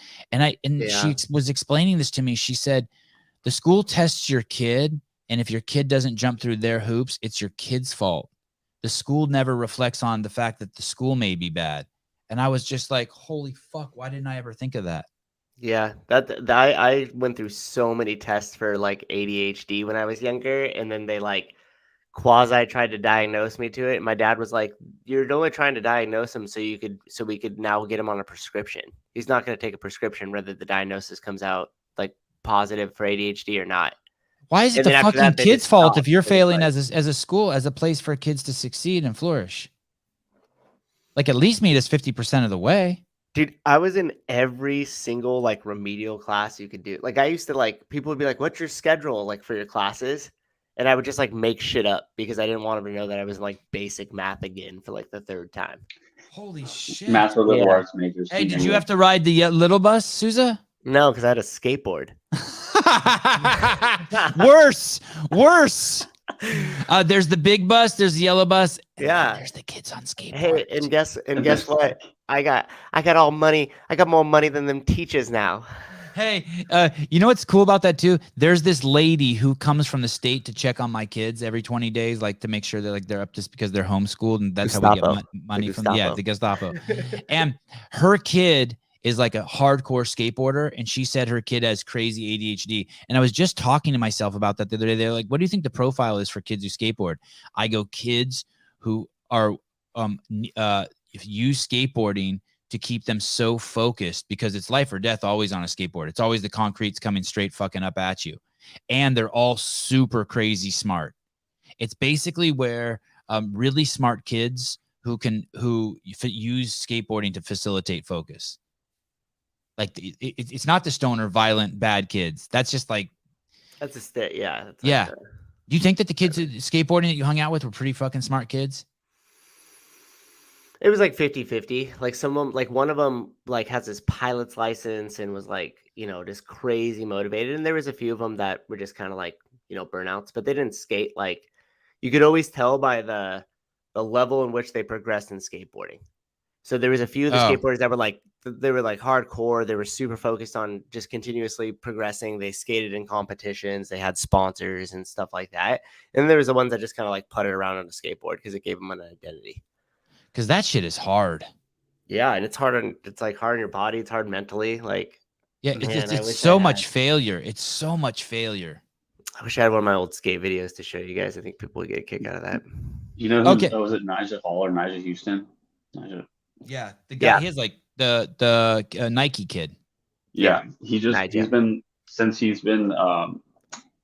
rehabbing from his knee surgery. He's been just posting videos of just attempts of tricks that he's been doing, and I think probably the last 20 posts with like probably 5 videos per post are just him just hitting the concrete every time. Like it's fucking hard too.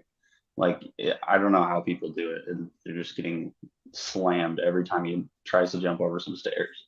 My kids always have the biggest, deepest bruises on them, like the kinds that like you put your finger over when I'm bathing them, and it's like, oh God. It's like tender just to like wiping something over it. And we play this game. I'm like, what happened? They're like, and they tell me they all know about each other's bruises. Oh, I remember when you got that one on your butt. Oh, that one on your shin. Yeah. Oh, it's crazy. They're like, oh,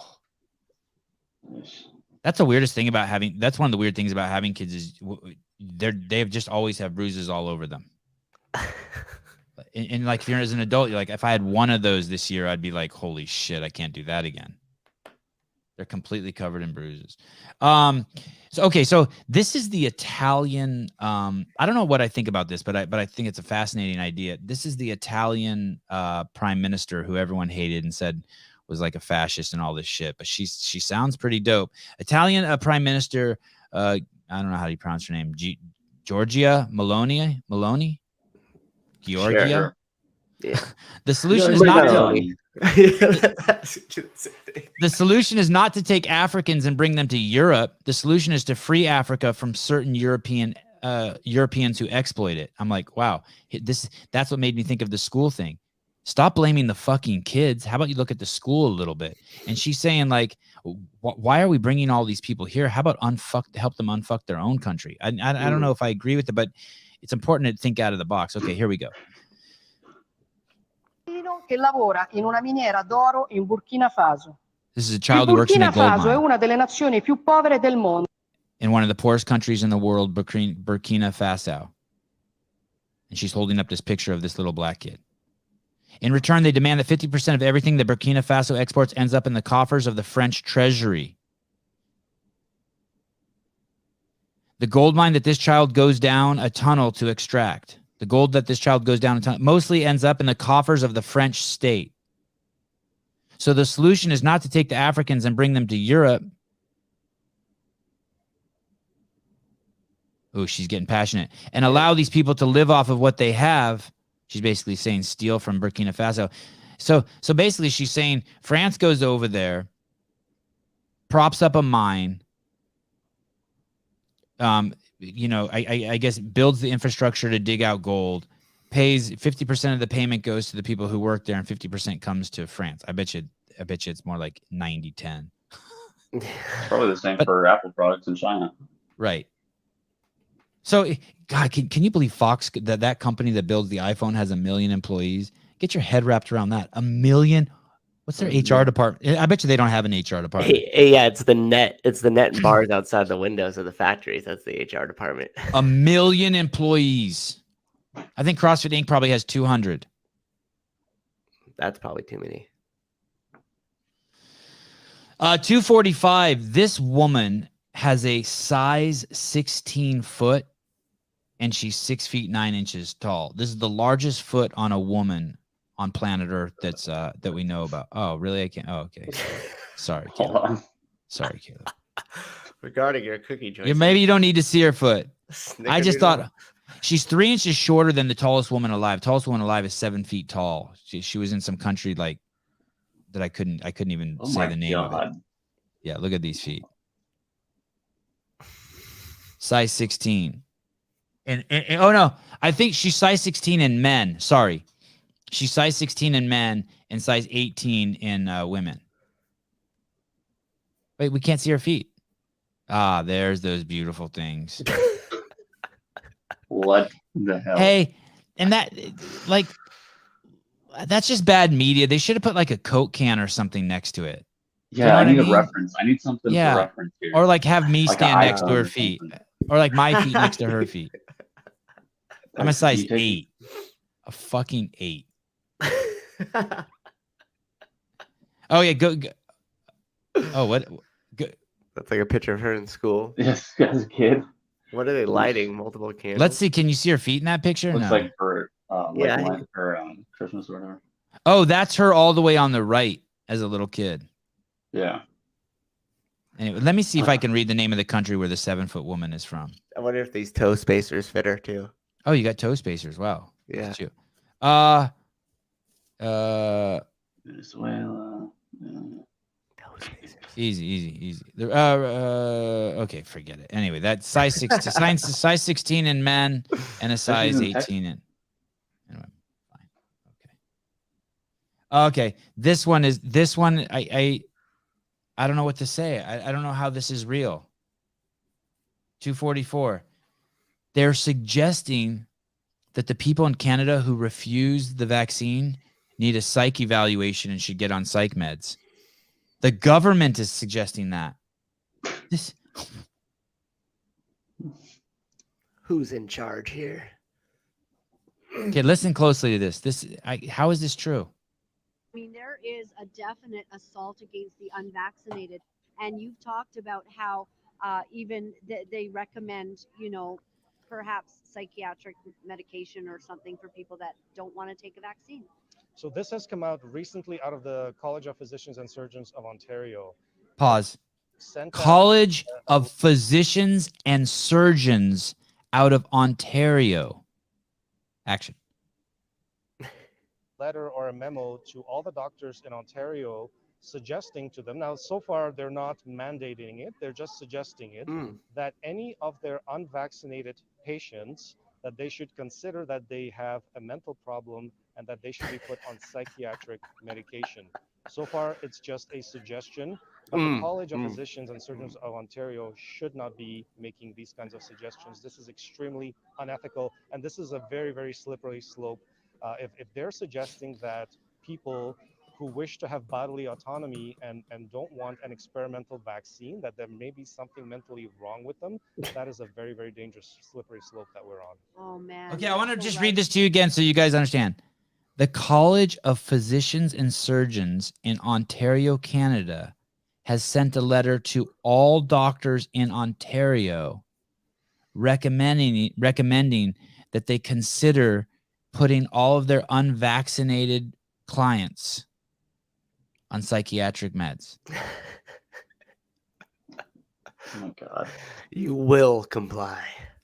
Okay, it's so bad. It's so bad. I don't want to be mean, but every time I see this stuff, I just think of Patrick Vellner. I just think, what would Patrick's response be to this? Dude, there's people that will defend that. That'll be like, well, some of them do need to be on psychiatric meds. They're the same ones that wouldn't take their bipolar medication too. They should probably take some sort of meds to help them out. 243, Jeffrey Epstein. It sounds like there's going to be. I know. Okay, good, Allison. Good. Okay, yeah, maybe it is a joke. Okay, let's just say it's a joke. Let's put it. I agree. It's a joke. It's not. That story can't be real. Okay. Yeah. Let's move on. The Epstein shit is crazy, dude. So I love this shit. Yeah, we should do some deep dives on this. It sounds like this lady, Giselle Maxwell. Ghislaine Maxwell. Ghislaine Maxwell. Ghislaine? Ghislaine. Yeah, it's really Ghislaine Maxwell. It sounds like there's a chance she's going to talk. What they're saying is she has been moved to a better prison now, and that she's serving a 20-year sentence there, but that they would consider reducing her sentence if she gave up some names. By the way, I want you to, Judge Preska overrode objections from Tom Pritzker, the billionaire executive chairman of the Haidt Hotels. That name right there is not a name you hear very often, Tom Pritzker, but the Pritzker family might be the richest family in the United States. There's like 10 kids or something, and they all are worth over $1 billion. And one of those kids has gone through a transition. One of the men in the Pritzker family has gone from man to woman. And you have to understand, if you go down that rabbit hole, you will see that is a very powerful and influential family in ways that those of us who have kids probably not likey so muchy. But this guy, Tom Pritzker, there's all sorts of people who are trying, and this guy is one of them, Tom Pritzker, this billionaire, who is trying to stop anything coming out from Maxwell. There's a whole list of people. They won't even tell you who it is. Look at, there were 16 non-party doers that objected to the information being released, but the judge said that the majority of the sensitive information had been made known during Maxwell's trial and ordered dozens of documents to be unsealed. But the judge did make some concessions to the people that objected to the material being made known. So there's a fight. Bill Clinton should be sweating bullets. Bill Clinton should be sweating bullets, reporter Carrie Donovan said. But somewhere down here is okay, and I haven't seen this documentary. The shocking warning came out of a new documentary that investigated the role of Britain's Prince Andrew and his close ties as a client of Epstein's. When the comments were made that there could be further revelations about other clients of Epstein's because his madam Ghislaine Maxwell, Jizz is her first part of her name, Jizz? No, it's just like Ghislaine. I'm going with Jizz. Okay. Ghislaine Maxwell, who had recently convicted for crimes associated with Epstein, has until June 2023 to cooperate with prosecutors in possibly overturning more names. That list is long. I can't wait for all this to come out. You think it will? Hey, I hope so. Wad Zombie, no. Lane. I'm with No. Dick Butter on this one. Suicide in 3, 2, 1. Wow. She gone. But they put her in a max security prison, so she The same one Epstein was in, right? Suicide watch. With those sleepy security guards. Ghislaine. What a mess. Have you? I wish I we could have. I would so much rather have just kept him alive. Like, why couldn't they? I'd have put him in a nice house with some guards and just let him talk. Just let him. I just want to hear the stories. But there's lots of powerful people who do not. Just like, hey, he's a bad guy, but let him just sing. Be like, hey, no matter for 5 years, you can live in this house with this pool. You're on 3 acres. The taxpayers will pay for it. And just tell us everything that happened. I just want to know. But the rest of you motherfuckers, I just want to know. Just let us. I want to know. I want to know too. I want to know how deep it goes. Here's the problem with that, by the way. Deep. If you think molesting kids is bad, just imagine how terrified those people are that that's going to come out and what they would do to protect it from coming out. So the second a politician's involved in something like that, oh man, you own him. Yeah. Well, you have seen the picture that he had of Bill Clinton on his like mega million mansion in New York. I think it was it New York, Caleb? That one that was in? When he walked in and he was like, Bill Clinton was like on that thing in the Monica Lewinsky dress holding a cocktail, and it was like larger than life commissioned painting of that right when you walked into his house. Really? It was the Monica Lewinsky dress? Yes, Bill Clinton wearing the Monica Lewinsky blue dress, sitting in a armchair. You could Google it, and apparently that was one of like many like bizarre commissioned artworks he had of powerful people. Where is it? Yes. Hey, I would have loved to have drawn that if I was an artist, though. And it was like big, and right when you walked into the house, and to me that's just that's a power move. That's like, hey, motherfucker, I own you. I own you. Hey, is there a picture of Bill Clinton in front of that painting? Oh, that would be epic. Imagine you come over to my house and I'm like, hey, yeah, bring the fam, bring the kids. There's a picture of you in that I had painting in a dress. Or how about just with like a tape measure pulled out measuring Danny Spiegel's ass, and it was me. See how big that dumper is. Crazy. And he had so much money. Notice how I said guys, by the way. There's no women doing this shit, or so few. Yeah. It's just all dudes. It's all just dudes. Yeah. We are different. Dudes. Same. Different. Same. Dudes. Dudes are so... God. Dudes. It's just dudes. It's dudes that break windows. It's dudes that fucking do weird sex shit. It's dudes that drive cars too fast. It's dudes. I ain't hating, but it's dudes. But it is what it is. It's dudes. It's penises. It's the penis. It's the penis. It's that thing that dangles below the penis. It's that right there. There's like some concoction in there that's just fucking just makes you want to break a beer bottle for no reason. Just menaces of society. Where is Jeff Bezos? He's been MIA. It's what do girls do that? My kids can't seem to understand that you can't walk around the house eating crackers, no matter how many burpees I make them do, no matter what I do to them. Why not?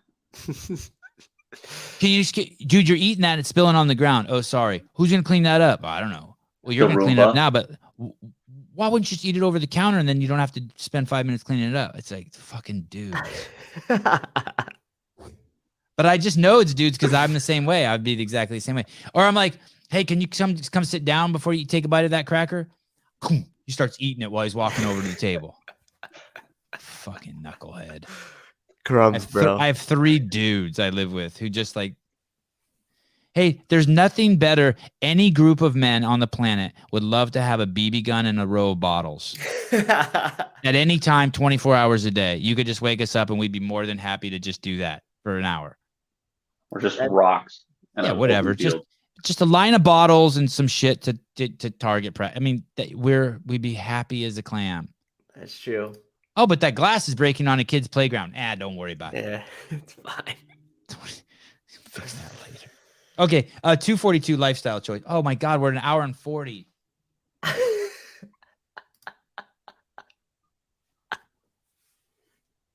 goodness. 242 lifestyle choices.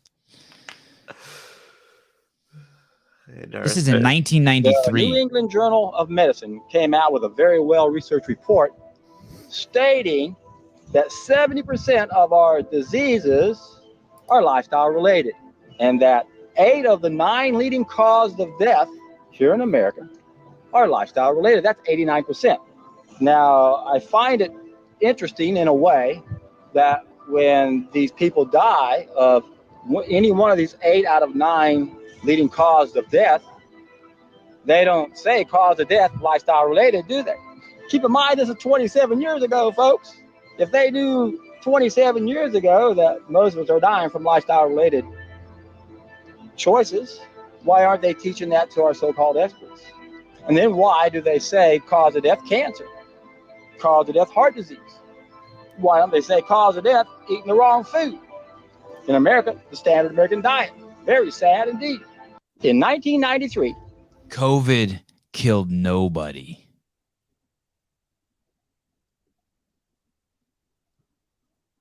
They've always known. That was an article he was reading from 1993 from the New England Journal of Medicine. Lifestyle choices, 8 out of 9 deaths. And then we heard Greg Glassman say it for 20 years. And It's yet weird. they still are calling it COVID and heart disease and type 2 diabetes. And they're still calling it all this shit.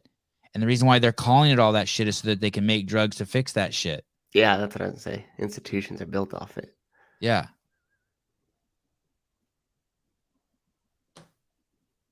So, and yet God, we're in just Tardville. 241, sugar is a drug and drug addicts don't say no. Okay, this one, I don't mean to upset anyone about this. I really don't. I know this thing is going to ruffle someone's feathers, but my point is this. My point is that drug addicts cannot say no to drugs. Like Corey had to lock himself in a fucking room for 2 weeks. Mm-hmm. Drug addicts cannot say no to drugs. It's just the way it is. And you can spot a drug addict. They're very easy to spot. Action. Excuse me? Do you guys want one shake or pass it on to the next person and double it? Double. Do you want 2 shakes or we'll pass it on to the next person and double it? What'd you put in them? Bro, this is M&M and this is matcha. That one looks good, but I think you should double it. Right to the next person, and I'm All right. trying to slim her down, but Take 4 shakes or pass it on to the next person and double it. take 4.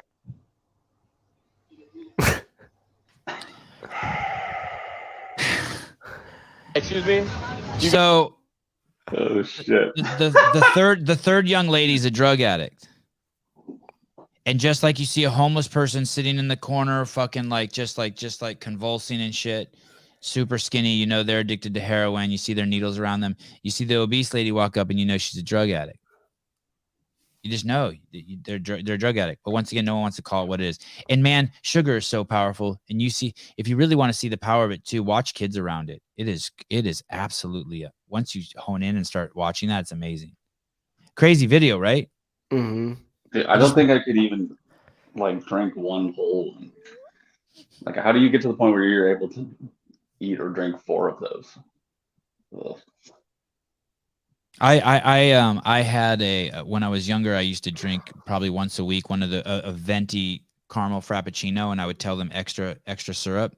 And then I went a couple years without eating one, and then I ate one, and something was not right. It was like I actually think I OD'd on sugar or something. I was not okay for a few minutes, or like 30 minutes. Yeah, I did that when I worked there. I used to get them and ask for the extra caramel, and then when I worked there, I was like, I could put all the caramel I want. And I just went to town. Yes. I got so sick. There are no rules. Yeah. Yes. I was like, I don't have to be embarrassed by putting how much I really want in there. And I got such a stomach ache for that. It was terrible. Okay, this video is so good. I probably shouldn't enjoy this one. It's called Trudeau is a Tool. It's 237. It is so good. It is really unbelievable. Canada, what please Canada, what are you guys thinking? Please, Canada. I mean, how is this guy your leader? This is incredible. He's meeting with he's with the title of this is Chinese dictator caught dressing down Trudeau. I'm like, what does that mean, dressing down? Well, I sure as fuck learned what it meant here. Trudeau gets so schooled here. It's so embarrassing.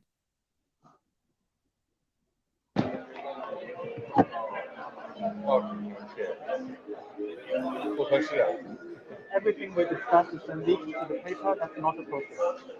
And that's not all the way the conversation was conducted.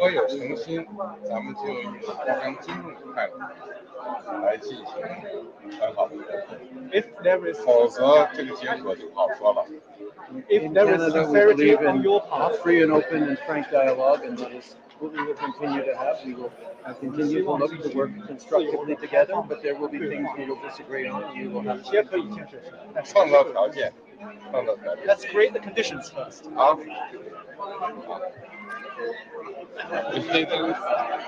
He fucking spanked Trudeau. He disciplined him like a little boy, and then Trudeau couldn't even respond to what he said. Wow. He basically said, for those of you who couldn't hear, the Xi Jinping is basically saying, hey, dude, we had a private conversation. Now it's leaked everywhere. And that's not fucking cool. And Trudeau's like, I hope in the future we will continue like a robot. Doesn't even hear what he says, and interrupts the translator. And he goes, I hope in the future we can continue to talk and have an open dialogue. And then the president of China is like, yeah, we'll have to set the conditions first. Meaning, hey, you're a fucking duplicitous piece of shit. Yeah. Okay, sorry, Kylie. Sorry. It's so bizarre. I know. We got Biden. I'll take one. I'll take a lump. Hey, you think he speaks English too and just has that translator there for like space? Oh, for sure. Yeah. That's what I would do too. Yeah. Well, that's interesting you said that too, because he did respond very quickly to the last before the translator could have translated it. Mm-hmm. Where like it would let him like it leak out that he's like frustrated, so then he just like pushes past the straw. He needs an anger translator, like the Key and Peele episode. He's got the anger translator. 235. I thought this was rather poignant. It's called Costco pants.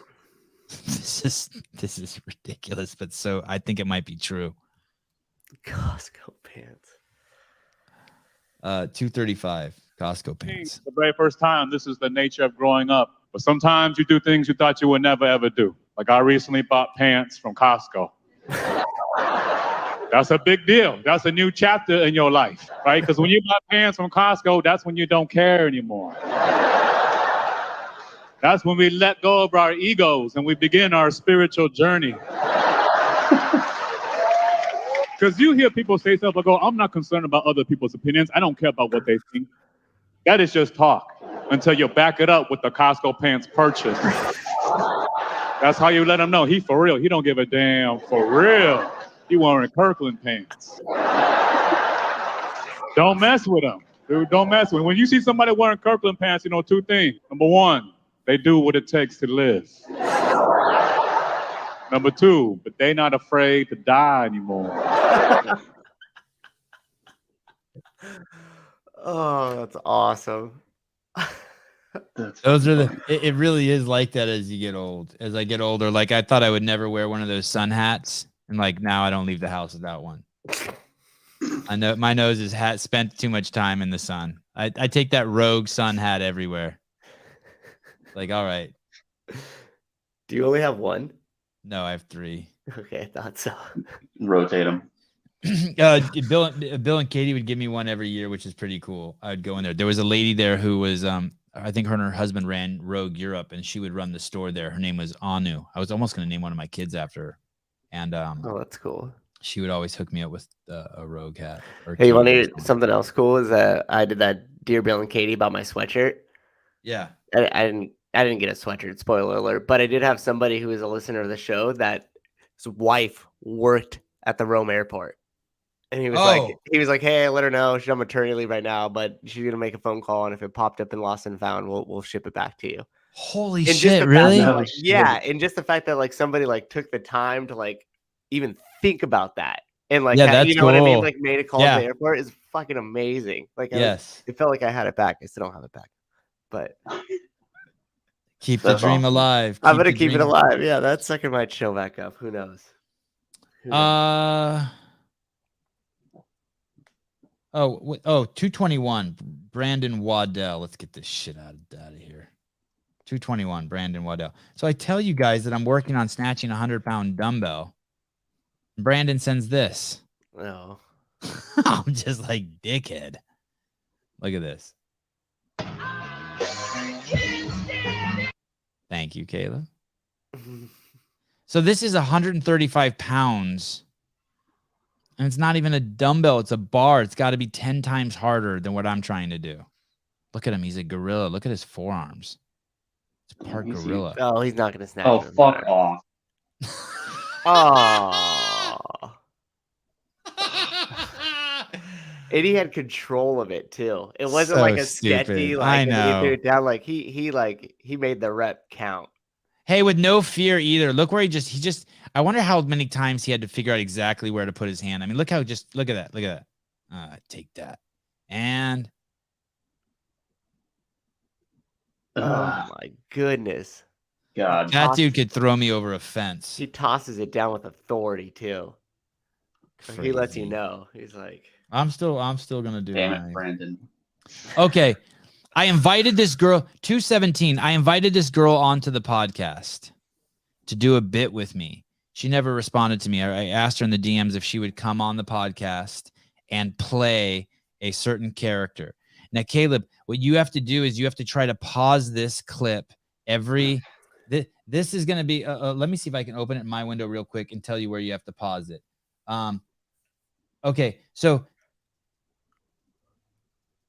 Okay, so in about when you play this clip, this person in this video is going to look over their shoulder and then rotate their hips to look at the camera. And right when they rotate their hips, I want you to pause it. Okay, if you can. Okay, so look at this clip. Okay, yeah, play, stop. Oh, too much. See if you can reboost it. See if you can reboost it. So I asked this girl, I said, hey, in her DMs, I said, hey, can you come on the show and pretend like right there? Who does that look like? Katrin. Yeah. Go ahead and play this clip. Look at how much this girl looks like Katrin in some shots. It's absolutely fucking amazing. This is Katrin David's daughter's like doppelganger. Oh my goodness. There. Yeah, That's Katrin. yeah. You For see that sure. when she turns to the side? Yes. There it is. Oh For sure. my goodness. For sure. And I'd send her a DM. I'm like, hey, could you come on my show and just pretend to be David Katrin's daughter and we just talk for a little bit? Did you send that for real? Yeah. Did she see it? I don't even. How would I know? Because Does it'll it say say? see. If it's been read How or many not. how many followers does she have? I don't have my phone with me to check. But 42,000. 42. Okay, not like that many. She should God. see the DM. It's not in the hundreds of thousands. That would be fucking awesome. Marco saying I sent him this. Yeah, it's just that one particular that video where she turns her head to the side. Marco, I guess Marco sent this to me. I cannot believe how much she looks like her. Yeah, that's incredible. It's pretty wild. Maybe I should check to see if she did. DM well, you back. don't follow her, so she won't. No, I'm sure I follow. Before I send anyone a DM, I follow them. Oh no, that's Caleb's account. Caleb doesn't follow her. Yeah, It's the podcast account. Yeah, that's what I was gonna say. It's a podcast. Yeah. Oh, I know. Follow everybody in the podcast account. If only you had your blue check mark. He's not wrong. Hey, wouldn't it be fun to see what would happen to all these people if they lost their Instagram account for or they just yeah, remember when Instagram had that issue for whatever it was, 6 hours, and it was down? That was but I want people to kind of I was wondering since we've been exploring all this stuff with these people and what their identity is. I was like, I just want to see what would happen to these people if they just lost their account. That shows you how owned these people are. They will do whatever it takes to not lose their account. I bet they would sell out no matter what. What if we found out that the CEO of Instagram was on Jeffrey Epstein's island? Would Katrin post "I'm out"? Zuckerberg? No. Yeah. Would she turn off her account? No, none of them would. None of them would. Because they're. Do you know what it is when you take money to do tricks? Do you know what that's called? There's a word for that. And that's what it is. Patrick Hart says, for some, it's their livelihood. It would be like losing your job. Yeah, it's completely out of control, like a job too. Yep. Yeah. It would be like losing your job. You're right. Yeah. Source of income. Hey, and for some of them, it's not even their livelihood. It's their identity. Imagine those ones and O's that make up that software is their identity. Just ones and O's. No, weird. It's such a pull on everybody wanting status, you get the blue check mark. Why don't they just be like a Spiegel and just put a wrench in their name as an emoji? Hey, I'm not going to erase that from the list. I'm leaving that doppelganger on there. We have to revisit that. Oh shit, fucking Sousa looked like Trudeau to me for a minute. The meanest thing I've ever said anyway. Okay, 214. I take that back. I'm sorry. I should have kept that. It should have been my inside voice. I was looking at Victor putting in 2 letters. Yeah, at a time. Yeah, see, Spiegel's got the wrench. Okay. This will be the last one then. 214. Devin Lorette, been on the show, I don't know, 6 or 7 times. These guys, everyone loves a little bit of arm wrestling. Devin Lorette on the left, second best maybe arm wrestler alive on the planet today, both right and left-handed. And here we go.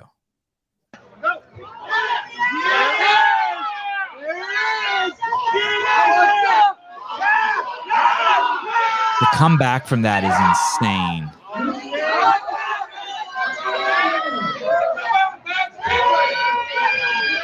And watch how he pronates his hand now. Watch how he pronates. Watch this. Oh.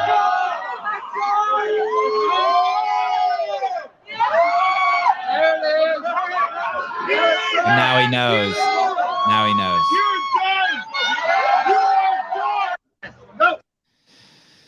Wow. So for those of you who don't know, I'll give you a quick basic lesson in arm wrestling, the most generic lesson you'll ever have. You keep your elbow basically touching your body the entire time. You keep your arm here and you turn. Arm wrestling is not this. But what Devin also does here at this point is he does this. He's in this position and he turns like this. And that arm wrestling looks so simple, but it really is fucking, there's so many little pieces to it. But right there, he turns. He's in this position and he turns. And to do that to another man's hand when he's hanging on it, you have to be so fucking strong. Yeah. Did you ever arm wrestle him? Just for Yeah. Just 100 times. Yeah. Feel the power. You can't feel anything. You can't. It's like going up. If you just grab put your hand on a telephone pole and tried to go like this. It's like it's like that. You can't even measure him because it's so. You know, like if you have a big stack on the lat thing and you have the whole stack and you can't pull it down, but you can jump and like be like, okay, I kind of get it. Or you can put your head there and like lift your feet up and like put a weight vest or something around. You could pull it down and let it up slow. You can't do any of that with him. Brian Shaw is doing arm wrestling now? Wow. Yeah, Devin's a freak of nature. All those guys, even shitty arm wrestlers who are pro arm wrestlers, you can't tell how strong they are because it's like pulling on something that doesn't want to move. I haven't seen slap fighting yet. That's coming soon, right? Yeah, I think it's not even slap fighting. They hit each other with the palm. Yeah, it's I kind of don't like it. Okay, where was that? Okay, erase that. Okay. Chipped human beings, drug overdoses. Where does caffeine come from? Death of pro athletes. I want this Stairmaster. The N-word. COVID vaccine and abortions. Pharmaceutical industry. This guy stole my joke. Hating America.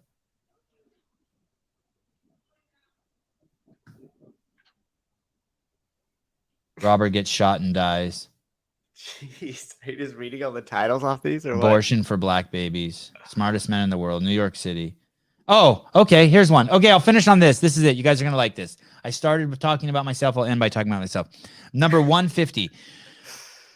I used to carry a camera around with me everywhere. I mean, like literally everywhere. A video camera, like everywhere. And I filmed and I made the show IVTV that I told you about. Most popular show in Santa Barbara cable history. And it was just a public access show I did for free. And I just edited it in my car. And I had a couple friends who helped me, kind of like this show. And one night I was out filming and we had heard that Fox might pick up our show. And this is before like Girls Gone Wild or any of that shit. This was like 2002 or 3 or 4. And I don't think there was anyone even doing anything that I was doing. Because the day that editing software Final Cut Pro came out and the day the computer came out, I got it and I started making shit or trying to learn how to make shit. So one day I tell myself I'm not going to film, but I have my camera with me anyway. And me and my buddy went and got a 12-pack. The guy I did the show with, Greg Shields, went and got a 12-pack of... What's the brown ale from England? Guinness? No. Fuck. Brown ale from England. I can't remember now. Someone will know, but it's a brown ale from England. It was like expensive. Like it was probably like twice as expensive as Natty Ice. But we'd been reached out. Newcastle. Thank you. Jeez, bunch of alcoholics. Yeah. Hey, Newcastle. Thank you. Okay. That was like just going out on a limb. 90% for you, 10% for the team. Thank you. Thanks, Corey. So I had my camera with me and we walked out of the liquor store and it's this college town and everyone there walks and it's just a small little half square mile on the Pacific Ocean and it's kind of like by itself, all alone with the university. It's an incredible place to send your kids if you want to see them spin out of control. And so there's always at night, there's always so many people on the streets walking around, like thousands. And so we walk out of this liquor store and we're walking through a park. And as I'm walking through the park, I see fire and smoke. And I run up to the street and I just assumed it was a couch on fire. I'm like, okay, I'll film a burning couch because people always do funny stuff around a burning couch, like try to jump over it or throw another couch on top. And I'm like, I'll get some B-roll here. And I notice that there's a fucking car right in front of me and it's all dented up. And a guy jumps out of the car and says, I killed all of you on purpose. I'm the angel of death. And then I look around and there's dead people all around on the ground, 5 dead people and like 2 or 3 injured people. And there's fucking like maybe in this particular, there's probably like 300 people. So I'm filming this and it's a whole story. Maybe someday I'll tell you the whole story, but it was fucking nuts. And then so the police used the video footage in the case and I had to go testify in this case, this murder case. Was the kid's name who jumped out of the car, his name was David Adius. And super wealthy, famous parents. His dad was like directed all the TV shows that everyone knew back then. Ally McBeal, The Sopranos. I think he's directed all that shit. And So basically, if you scroll down a little bit, someone sent me this the other day. Oh, it's all the way back in February. That shows you how long my list has been building. Santa Barbara, California today marked the 21st anniversary of a quadruple vehicular. Oh, I guess 4 people died. I thought it was 5. Quadruple vehicular homicide in Isla Vista. It happened just after 11 p.m. on February 23rd, 2001. I don't know if that's true. I don't think it was that late. I don't remember it being that late. But late. It was dark outside. Coincidentally, David Addy is the man convicted of the crime in a Santa Barbara Superior Court, petitioning for new lease on life. Judge Thomas Adams is presiding over the case. Basically, he was 18 at the time. Oh, I don't know if he's going 65 miles an hour either, because I don't know if you could get up to that speed. But he was in a nice Audi, too. And he plowed into a crowd of students, a massive crowd. Ruth Levy, Eli Israel, Chris Davis, Nick Bordakis died at the scene. A 5th person, Albert Levy, Ruth's brother, suffered life-threatening injuries. Yeah, I think that person is still fucked up. Oh, he died in 2016. Oh, he died after suffered a seizure. Oh, okay. Well, shit. So 5 did die. Yeah. So I testified in this murder trial. Crazy shit, dude. So much crazy shit. Like my relationship with that whole community changed. Half the community hated me because I filmed it. The other half loved me. That was the beginning of the end of that chapter of my life. It was nuts. But anyway, I testified in a murder trial. It's kind of, in hindsight, it's like, yeah, put that in the feather. I cried on the stand. It was fucked up. I was like really close to David Addy as he was sitting in the front. That's crazy. Yeah. Yeah, Jay, just another day in my life. I just live on the edge, buddy. What the fuck, dude? Slacker rich kids go to UC Santa Barbara so they and their parents can pretend they got a decent education. Not anymore.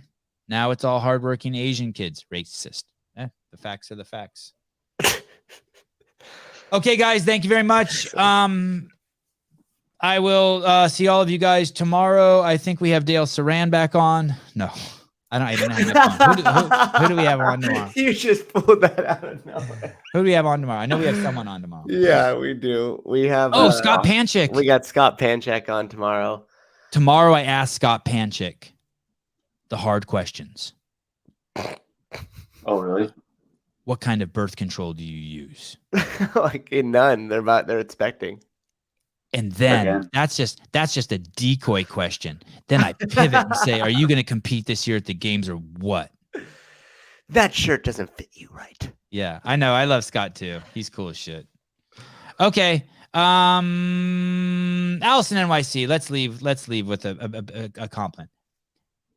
Dear Sevan Podcast, I'm amazed that you guys can pump out a 2-hour show that's entertaining, informative, start to finish. Most TV shows are 30 to 60 minutes and have a full production team, and they're not as fun to watch. Well, thank you. Thank you. Allison, if you want to go take the kids to the skate park or go surfing or whatever, call me. Let's do it. I got nothing on the calendar today. It's my fasting day, so I might be poop on a log. But I'll do anything. I'm going to go play with my kids a little bit, and then I'll text you and Brendan. All right, guys. Yeah, kiss ass. That's fine. Little kissing ass. I like little kiss ass. Yeah, it's good. All right. Bye-bye.